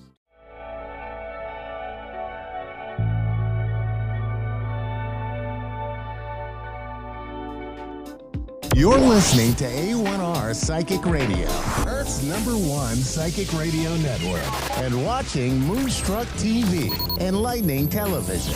Welcome. Time for Psychic Paths with Suzanne Marie. Live from psychicpaths.com. Connect direct. In North America, dial 888-454-2751. In London, 20-3519-2158. In Sydney, dial 02-8488-3147. Or online, contact us through our Facebook page, facebook.com/psychic radio. Or one of our websites, askoneradio.com or moonstruck.tv. This is Psychic Paths on A1R, the Ask One Radio Network. Hello, everyone. Welcome to A1R Psychic Radio. I am Suzanne Marie, and I'll be your host for a little bit. I am from Psychic Paths, right there. And you can contact me for a reading at psychicpaths.com or find me on Facebook at Psychic Paths.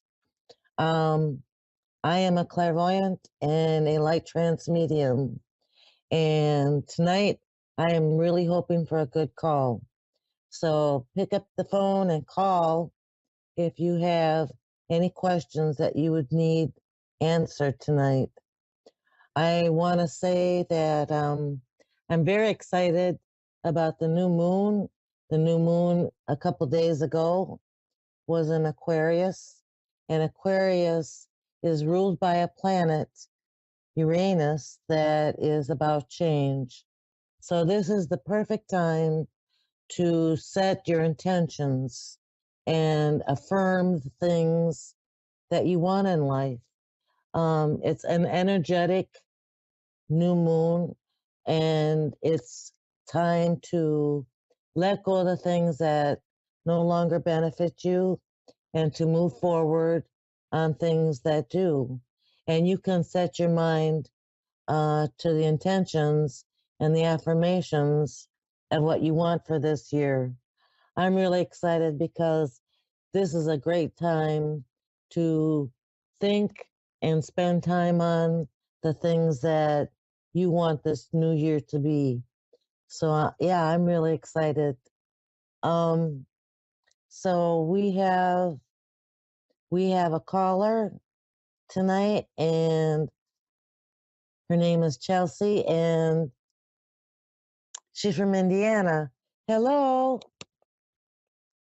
Hello. How are you tonight? I'm doing great. How are you? I'm doing good. What can I help with tonight? I saw that you guys were doing medium readings tonight. Yes. I am. So, do I just go ahead and speak out on who I'm wanting to see if they're coming through or not, or? that would be really great. We have a little Yeah, time I'm here. looking for either my father to come through or my grandmother. Okay, hang on a minute and let me see if they come forward. Um,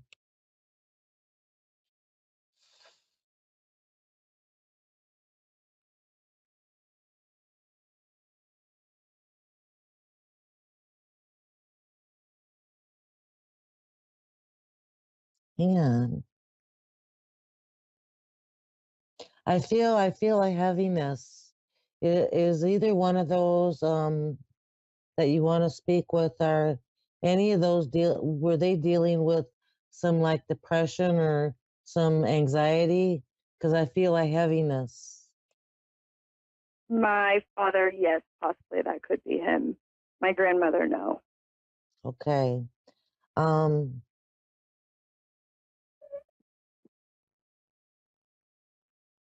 okay, so I kind of see a gentleman, and he seems to be, yeah, he seems to be unhappy, but he seems to be not physically okay either. Um, complaints. There seems to be complaints. So I hope that resonates, that there were things that bothered him a lot physically, along with it seems like a sadness. And it seems like from this gentleman, I'm getting that he really did try to work it out. He tried to work hard and do the things he was supposed to do. But I feel like there was a sadness. Um,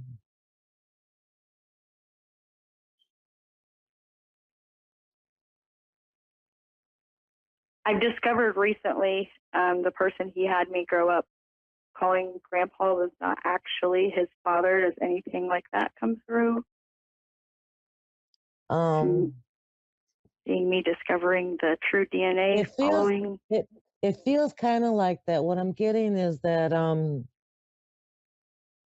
that he didn't want you to have to deal with what he was dealing with, if that makes sense. Yes. So there was a facade of a. I guess you know this. It's a facade that things were fine, but things were not fine for him. That's correct. I didn't know how to read that because he's sad, but he kind of didn't want you to be a part of that. So that explains that.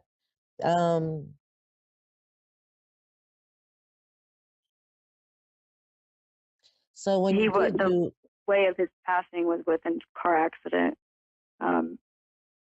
Drugs were involved. depression, sadness. That all kind of ties with that. That's what I feel. I feel that overbearing sadness. I feel maybe that's where the physical complaints. He didn't pass suddenly because it doesn't feel like a sudden death. Correct. So when you realized the DNA, did you kind of physically get excited? Because he's showing me that you were physically animated. You didn't just sit there. Yes, You were like, no, I didn't just sit on it. Yeah, I definitely have dug into it. Just discovering family, I guess you could say.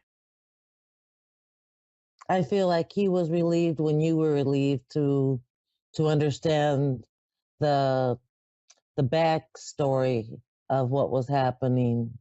I feel he's relieved as well as you're relieved. Now you wanted to speak with your grandmother, right? Yes, which through that whole process, I discovered that she's actually his great aunt. Through this whole DNA discovery, not actually his mother. Do you know the culprit of this? Because it feels like who initiated this whole thing, because I feel like she knew who that was. She knew. Yes, she would have known. My father passed away when I was 5. However, my grandmother, who's technically my great aunt, she took me in every Thursday through Sunday. So she kind of took Dad's place. Okay. She definitely knew. It was her relation. So I feel like your father is also grieving not having a real close bond with you and being there for you. And I feel like he was a bit immature. I feel like he had he survived, he would not have given you the good messages, if that makes sense. He knows that now, but he didn't know then. He didn't know the good messages to give someone.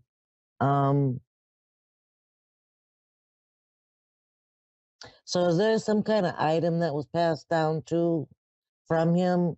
Because he's telling me that there's an item that you may have, or it's in the family, that he owned or had.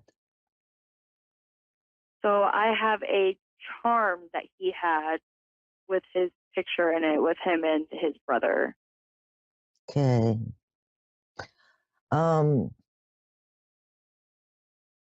He loved you, and he's sad, and a part of him wants your forgiveness. And you don't have to do that right now. And the forgiveness is for him, but also for yourself when you're ready. That he was not able to be the father that you deserved. So I'm just going to put that out there. Because I'm not a big, forgive and heal type of person, because I feel like it's all in the right timing. But I'm telling you, because he's brought that up, that he would like you to forgive him, and you can do that at any time. But I want you to be aware that he's there. He's watching over you. He did see you open the DNA. And he's telling me that your upbringing was okay. It was good. It was not traumatizing. Not nothing compared to his. No, I did have a really good dad. He says that he said as a child you like to be alone. He's saying there are times when you just wanted to be alone. That's what he's showing me. And that's okay, because boy, I'm an introvert too. That's how I was. I like playing, and then I like to be alone. But he was there with you. and he's been with you, and he is very, very sorry. The aunt is a little defensive, so I'm going to leave her be defensive. She seems to be a very bossy woman too. She was a supervisor. Yes, she did not want to come through, and I think that that's her stuff. That's not me, and that's not you, but she wasn't ready for the conversation. But she loves you dearly too, and that's what she's bringing forth, and wanting you to know. Okay. Okay. Well, I hope that I've been of some help tonight. They both love you dearly, and they're both by you. And I hope that this was okay for now. And if you...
You're listening to A1R Psychic Radio, Earth's #1 psychic radio network, and watching Moonstruck TV, Enlightening Television. Welcome. Time for Amanda Hall Psychic with Amanda Hall. Live from AmandaHallPsychic.com.au. Connect direct. In North America, dial 888-454-2751. In London, 20-3519-2158. In Sydney, dial 02-8488-3147. Or online, contact us through our Facebook page, facebook.com/psychic radio. Or one of our websites, AskOneRadio.com or Moonstruck.tv. This is Amanda Hall Psych on A1R, the Ask One Radio Network. Welcome to A1R Psychic Radio here on Moonstruck TV with Amanda Hall Psychic all the way from the Gold Coast. It's been another tragic week as we've, the world's facing earthquakes again in Turkey, and the amount of loss of life is just beyond belief, isn't it? I mean, we talk about these things on the show quite regularly, the weather events and the war in Ukraine and the different things that are happening around the world, and it's like the world is just becoming so much of a smaller place that it's almost like it's happening next door. That's the way that it seems to affect each and every one of us on an emotional level now. And I don't know that it's just that we've got more technology and we're seeing and hearing things in a much faster time frame than what we did. I think we are genuinely becoming more in tune with other parts of the world where once upon a time it was such a long way away that it didn't really emotionally touch us or affect us. And now that we're all sort of such seasoned travellers and, we have so many ways of viewing the world in our lounge rooms, on our devices, that, the world has become what seems to be a smaller place. So this week I want to share with you the Simply Tarot card of the week. Now, this is called the Five of Cups. Now, in all the years I've been teaching, my students see this card and they think, oh, no, I don't like the look of that. He's got his head bowed and he looks very miserable, and, oh, I don't think I like this card. This is the card of money losses. Now, when we talk about money losses, it's not necessarily losing money or having money stolen from you. it can mean that it's a very expensive time of the year where, you know, every time you've got a little bit of income coming in or a little bit of money coming in, it's like you lose it again. It goes back out the door with someone else's name on it. So look at this as being an expensive time of the year, not necessarily are you losing money. All is not lost. If you look, you have something behind you to salvage. So if you look at the card here carefully, he's got 3 cups on the ground in front of him spilt, but he's still got 2 cups behind him remaining. So it's sort of no matter how difficult or how bleak your life may feel at the moment, or you might feel as if you're not in control or in the driver's seat, remember you still have something to salvage. You know, just because you're looking at what's ahead of you or what you've seemed to have lost or what you've had to let go of or the changes that have been thrust upon you, rest assured that there's something positive behind you, something that you haven't looked at, some sort of strength, some sort of resources there that you will be able to salvage out of this and move forward. So I think that's the important message this week, that we always have something positive behind us, that we always have something in the reserve tank somewhere. It's just a matter of we have to find it.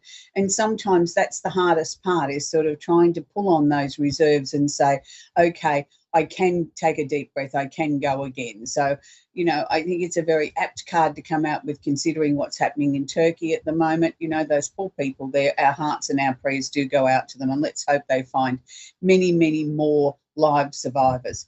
So moving on to the astrology section of the week, we have the sun still currently sitting in Aquarius for its last little jaunt there in Aquarius. It's only got a bit over a week to go. You know, roughly around the 22nd of the month is when the astrological energy changes from one sign to the other. So the sun at the moment is holding hands or conjunct Saturn. Saturn is the planet of discipline. It's the planet of structure. So what this means is it's not necessarily limiting all Aquarians. It means that it's asking you to find some very structured, very ordered ways of maximizing the energy, maximizing the sun's time in your sign. Is there changes that need to take place in your life? Is there things that need shoring up? Is there a new direction for you to embark on that will give you much, much more protection than what maybe you had previously? It's interesting because for many of us, we don't like change. We want to move forward. We want everything to be as we want it to be, and we want to be the ones in the driver's seat. We don't particularly like if something is thrust upon us. And I have many Aquarian friends and many Aquarian clients, and I know in this last 18 months it's been a little bit of a trial for most of them, because there's been changes thrust upon them that they weren't expecting. Things have changed and moved in their lives that they sort of thought they were on a secure path, and then all of a sudden there's been a sharp detour that they weren't expecting, and they've had to readjust their goals, their aspirations, their long-term plans. Once they've got their head around it and embraced the new direction that's being thrust upon them, they're actually finding so many more positives out of this, and sort of saying, wow, if that hadn't happened, I wouldn't have got this. So always look at the challenges that are presented to you as maybe an opportunity to improve your life, not necessarily are they negative. We also have Jupiter, the planet of opportunity and expansion and luck, is sitting in Aries at the moment, the first sign of the zodiac, but it's holding hands or conjunct Chiron. Now, Chiron is not actually a planet. It's where we look for in a person's astrology chart what's known as the wounded healer. It's where we need to heal ourselves. What have we brought in from a previous life that we need to look at, to heal ourselves, to move ourselves forward?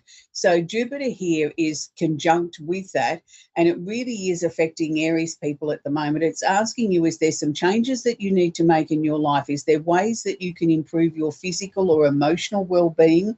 Is there areas of your life that need attention? Is it time to sort of look at a new job, or maybe a new residence, or maybe a completely new way of life?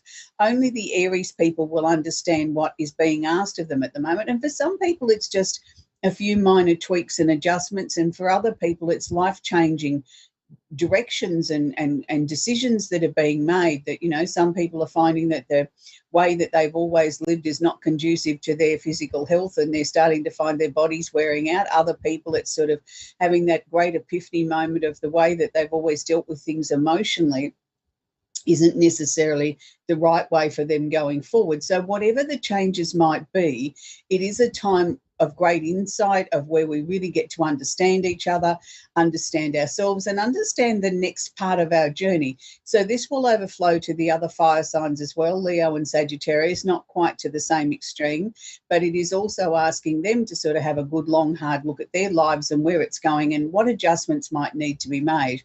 Now, for our dear little earth signs, particularly the Tauruses, we have the North Node, which again is not a planet, but it's showing us the way forward, is conjunct Uranus, the planet of the unusual and the unexpected. So for Taurians, there may be a little bit of turbulence ahead, but it's not necessarily turbulence that I think that we need to be concerned about. It's saying to us, if there is some turbulence there or some resistance, maybe you need to look at why you're resisting change, why you're resisting the breakthrough moments or the aha light bulb moments that are coming in, that you're fighting so hard because you don't want to make changes. And Taurians are known for that. They don't particularly like change. Even when they instigate it, they still sort of falter a little bit and say, oh, gee, I don't know whether today's the right day. Let's look at it again next week or next month or next year. And sometimes, you know, we run out of next year's or next days or next tomorrow's. It's today's the day. So there will be some opportunities there for some really big life-changing choices, but they don't always have to be life-changing. They can be small things that make such a big impact on our lives. And sometimes it's just a matter of accepting that some things we can't change and we go with the flow. And that might be all that's being asked here. If you've been stubbornly holding on to something that no longer serves you, just maybe surrender to it, let it go and just go with the flow.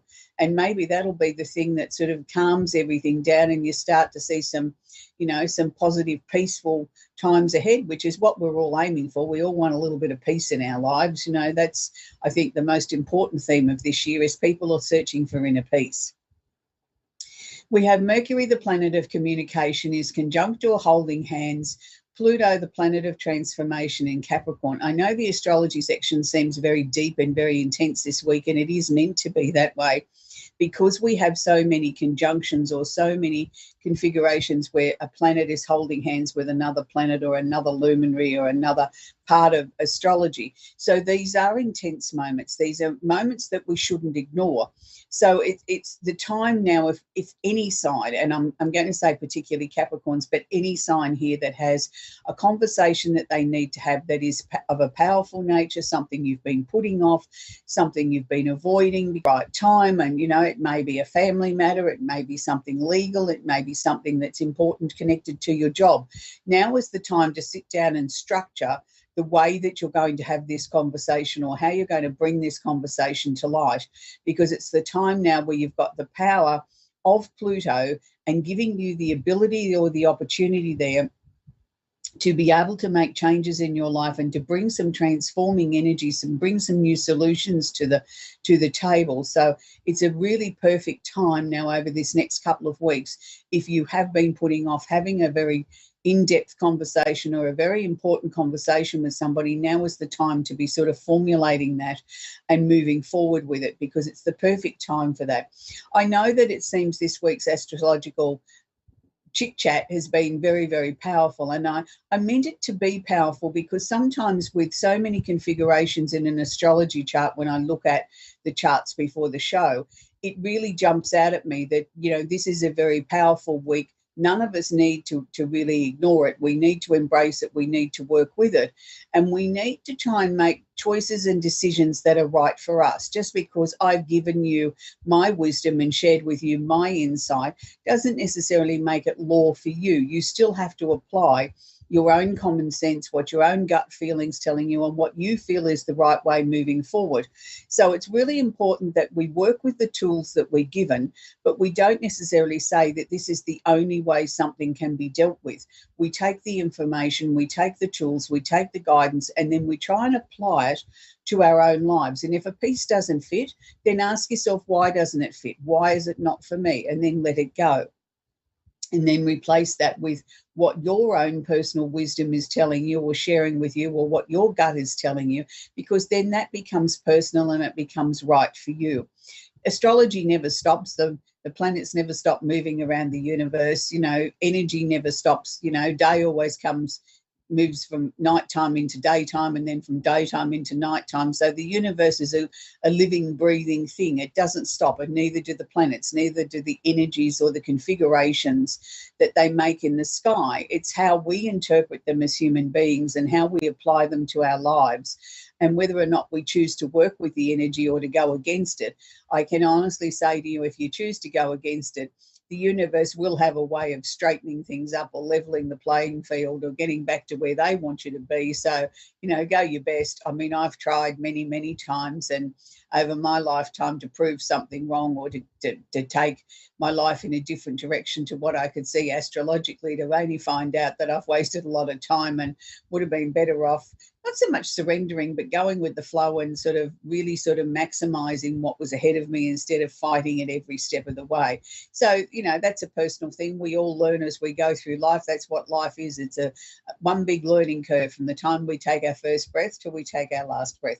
We're going to talk with Robin now in California, and I won't pronounce the area of California, Robin.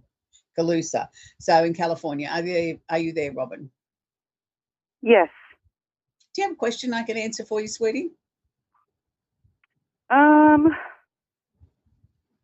No, I don't have any questions. I just wanted to, anything that comes up. All right, Robin, that's fine.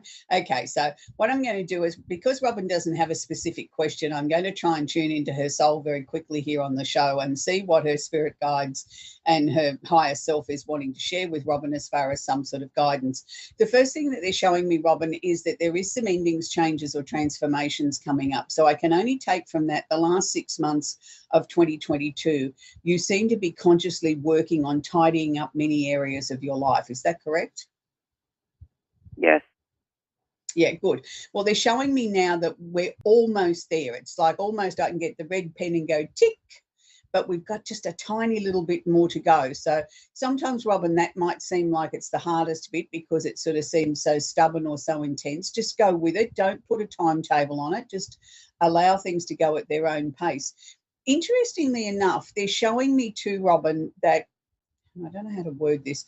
I'll just give it to you as I see it. They're saying to me, you have little or no patience with fools now. So I'm taking from that with fools, with people that are in your life, if they're doing something you consider stupid or foolish or a waste of your time and energy, you're not going to put yourself in that position anymore. Have you found that also, that some people that really sort of are not worth your time or effort anymore? Yeah. Yeah. Definitely. And that's a hard thing when you get to that point, isn't it, Robin, to sort of turn around and say, well, gee, I've been friends with this person for such a long time, and then all of a sudden you have the epiphany moment that you're wasting your time and energy trying to help them. But these are all parts of your growth. And I want to say to you, don't dismiss it and sort of say you're becoming too hard, because you're certainly not doing that, Robin. What you're doing is you're fine-tuning who Robin is, what Robin stands for, and what you need to go forward in your life. I feel by June this year, you're going to find there's going to be many new doors that are going to start to swing open for you. And it's like, let's just be ready to go with that. Let's not try and force anything between now and then. Take, it hour by hour or day by day, whatever comes up, deal with that to the best of your ability and then let it go, and then be ready for the next part that unfolds. But I do feel that you've got an exciting era coming up, particularly I'm going to go back to again June. It's sort of like everything comes to a head in June. It's like I can fling the doors open, I can feel the sunshine coming in, I feel very positive, I feel very excited, and I feel like I've done a lot of work on yourself and on your life to that point that this is going to be your reward, that, things that you've held dear that you would have loved to have come into your life before are going to slowly start to come in, because this is what you deserve. So I hope that's been of help to you, Robin. Yes, it has. Thank you. Okay. You're very, very welcome. We're going to talk with Ida in Hinstown, Louisiana. Are you there, Ida? Yes, ma'am, I am. What a pretty name. Do you have a question I can answer for you, Ida? Yeah. Well, I kind of want to know what if I'm going to come out of this slump? As far as my future, am I going to come out of the slump that I'm in, or am I going to stay where I am?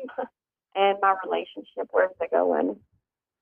Okay, Ida. Look, it's always interesting when we feel as human beings that we're in a slump or we're in a position in our lives that we can't see a way out or we can't see a positive conclusion. And I think we then tend to become more frustrated because we feel like we're no longer in the driver's seat or the master of our own universe. And yes, we are and we aren't, I suppose. You know, I believe that our lives are mapped out for us before we take a breath. But where our free will comes in is how we handle a situation or how we react to something. So it's interesting that you feel like you're in a sort of a slump, as if you're stuck in something that you can't seem to sort of, you know, get a solution to sort of to come to find your way out of the fog, so to speak. But it is coming, Ida. I'd like to go back to the relationship before I address the slump that you feel like you're in your life. It's interesting because when I try and look at the relationship, it's like I look at it and it's like I'm not seeing things clearly. So I can only take from that maybe you're trying to find answers in the relationship too hard. You know what I mean? Like you're looking too hard, you're looking too intense, and that's why you're not getting answers. Maybe again, if we just relax a little bit and let things sort of take their own course of events, maybe then you'll see the answers or the clarity that you're seeking there. I didn't necessarily feel that this relationship was going to finish.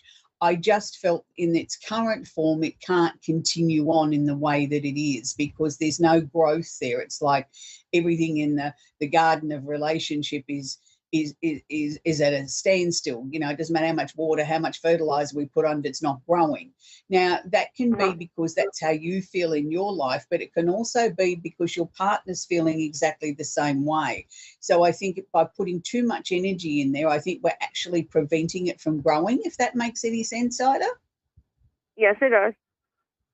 So I want to sort of ask you to sort of just relax a little bit, you know, like I think we get too obsessed sometimes in life that so many things have got to happen and we've got to make it all happen by this date or this birth date or whatever, instead of just sort of saying, okay, let's exhale and let's look at what I need to achieve today and just do that. And then tomorrow do the same thing. And I think you'll find then we'll start to break up this momentum. I think your partner is equally as concerned about the relationship as you are, but they don't know where to start. They're terrified if they say too much or speak their mind or whatever, it might sound wrong, it might come out wrong, and it might create more drama in the relationship. And that's the last thing that they want. They can see that you're not happy and they're sort of trying to work out why you're not happy and how can they make it, you know, make you happy. And it's just sort of like a vicious circle. And it's like we're getting nowhere fast. And that's why I think if we relax a little bit and take the focus off that directly and just focus on, you know, today I've got to do the laundry, I've got to go to the grocery store, I've got to go to work.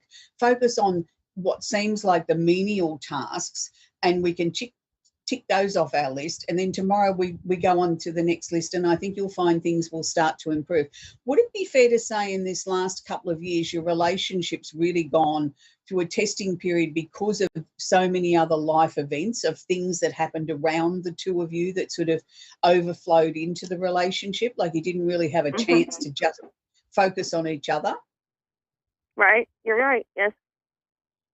Yeah, and I just want to let that settle down. Do you know what I mean? I mean, sometimes I think life is the thing that gets in the road, and sort of, you know, when we're too busy trying to put out the spot fires in our lives, we don't have time for each other. You know, we get a bit snappy or we get a bit short-tempered, or, you know, things that normally wouldn't bother you become a major thing because all of a sudden your nervous system feels frazzled and you're at your end of your tether. I don't think there's anything too much wrong with this relationship. I truly don't. I think you just haven't had a chance to just be and to enjoy each other and to sort of let everything sort of calm down. And I feel by, you know, look, as early as next month, I think we're going to start to see some slight improvement there, Ida, with the relationship. I'm not saying it's back to where I'd like to see it. I'm just saying there's slight improvement. There's a few smiles, and that's a good thing that we're starting to sort of enjoy each other's company a little bit, which is good. So, you know, I think by the time we get to around July, August, September this year, the relationship is certainly on a much, much stronger footing, and you will be feeling so much better in yourself about how the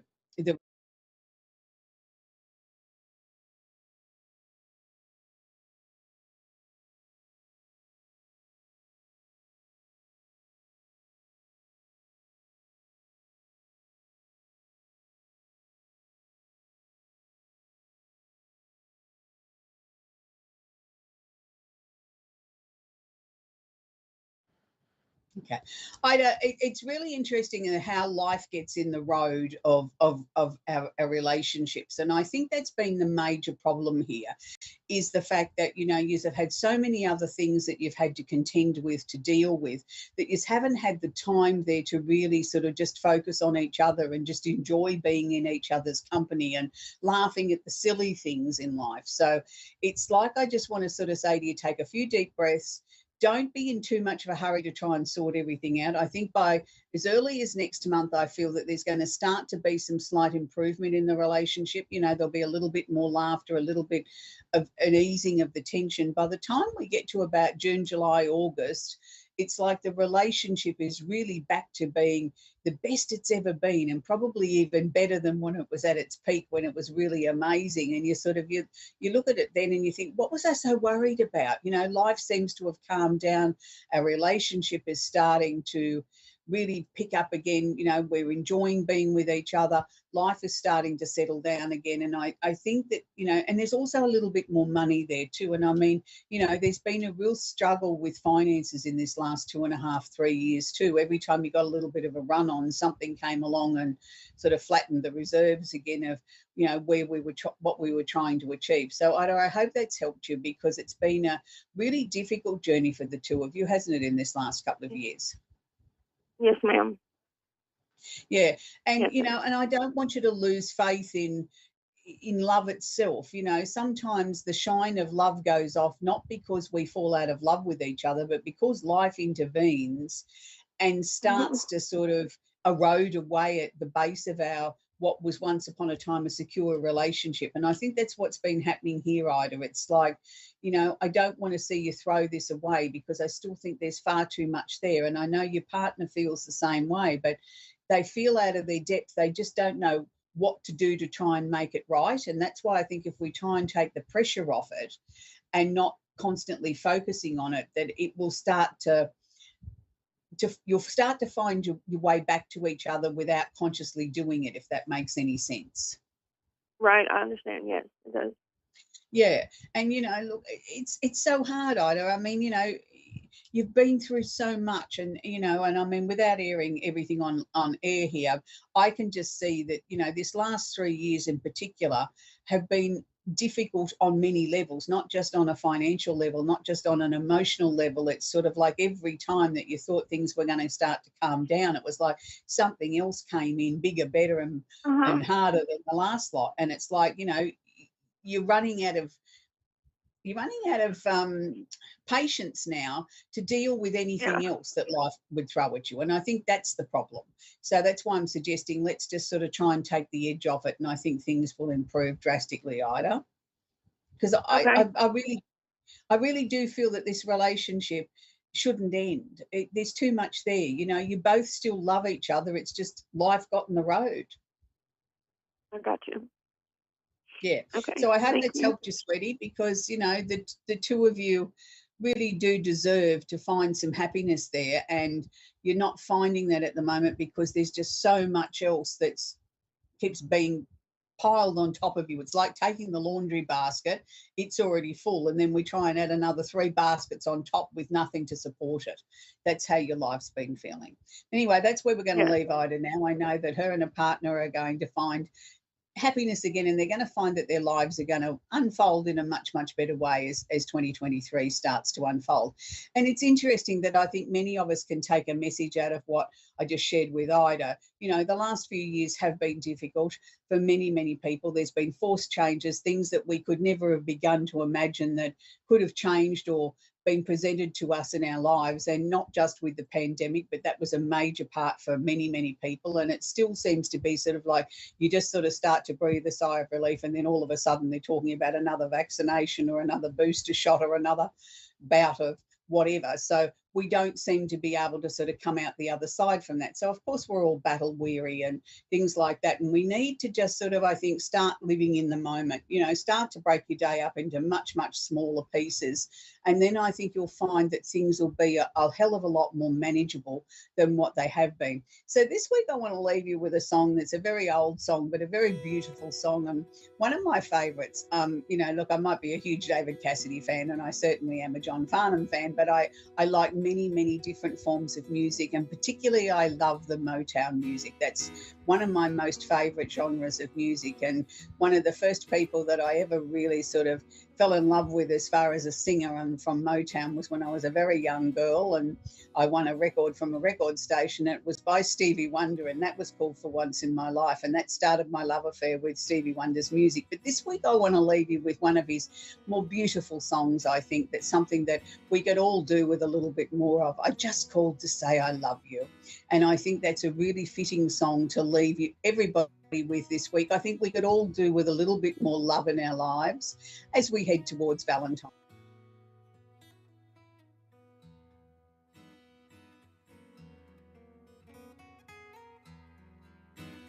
It's all right. Okay, so I want to leave you with one of Stevie Wonder's most beautiful songs that I think he's ever written, and it's called I Just Called to Say I Love You, and I think it's a very appropriate song as we head towards Valentine's Day next week. I think we could all do with a little bit more love in our lives, and let's hope that, you know, we all start to find some love and things to be happy about. So until next week, I'll leave you with Stevie Wonder. Bye for now.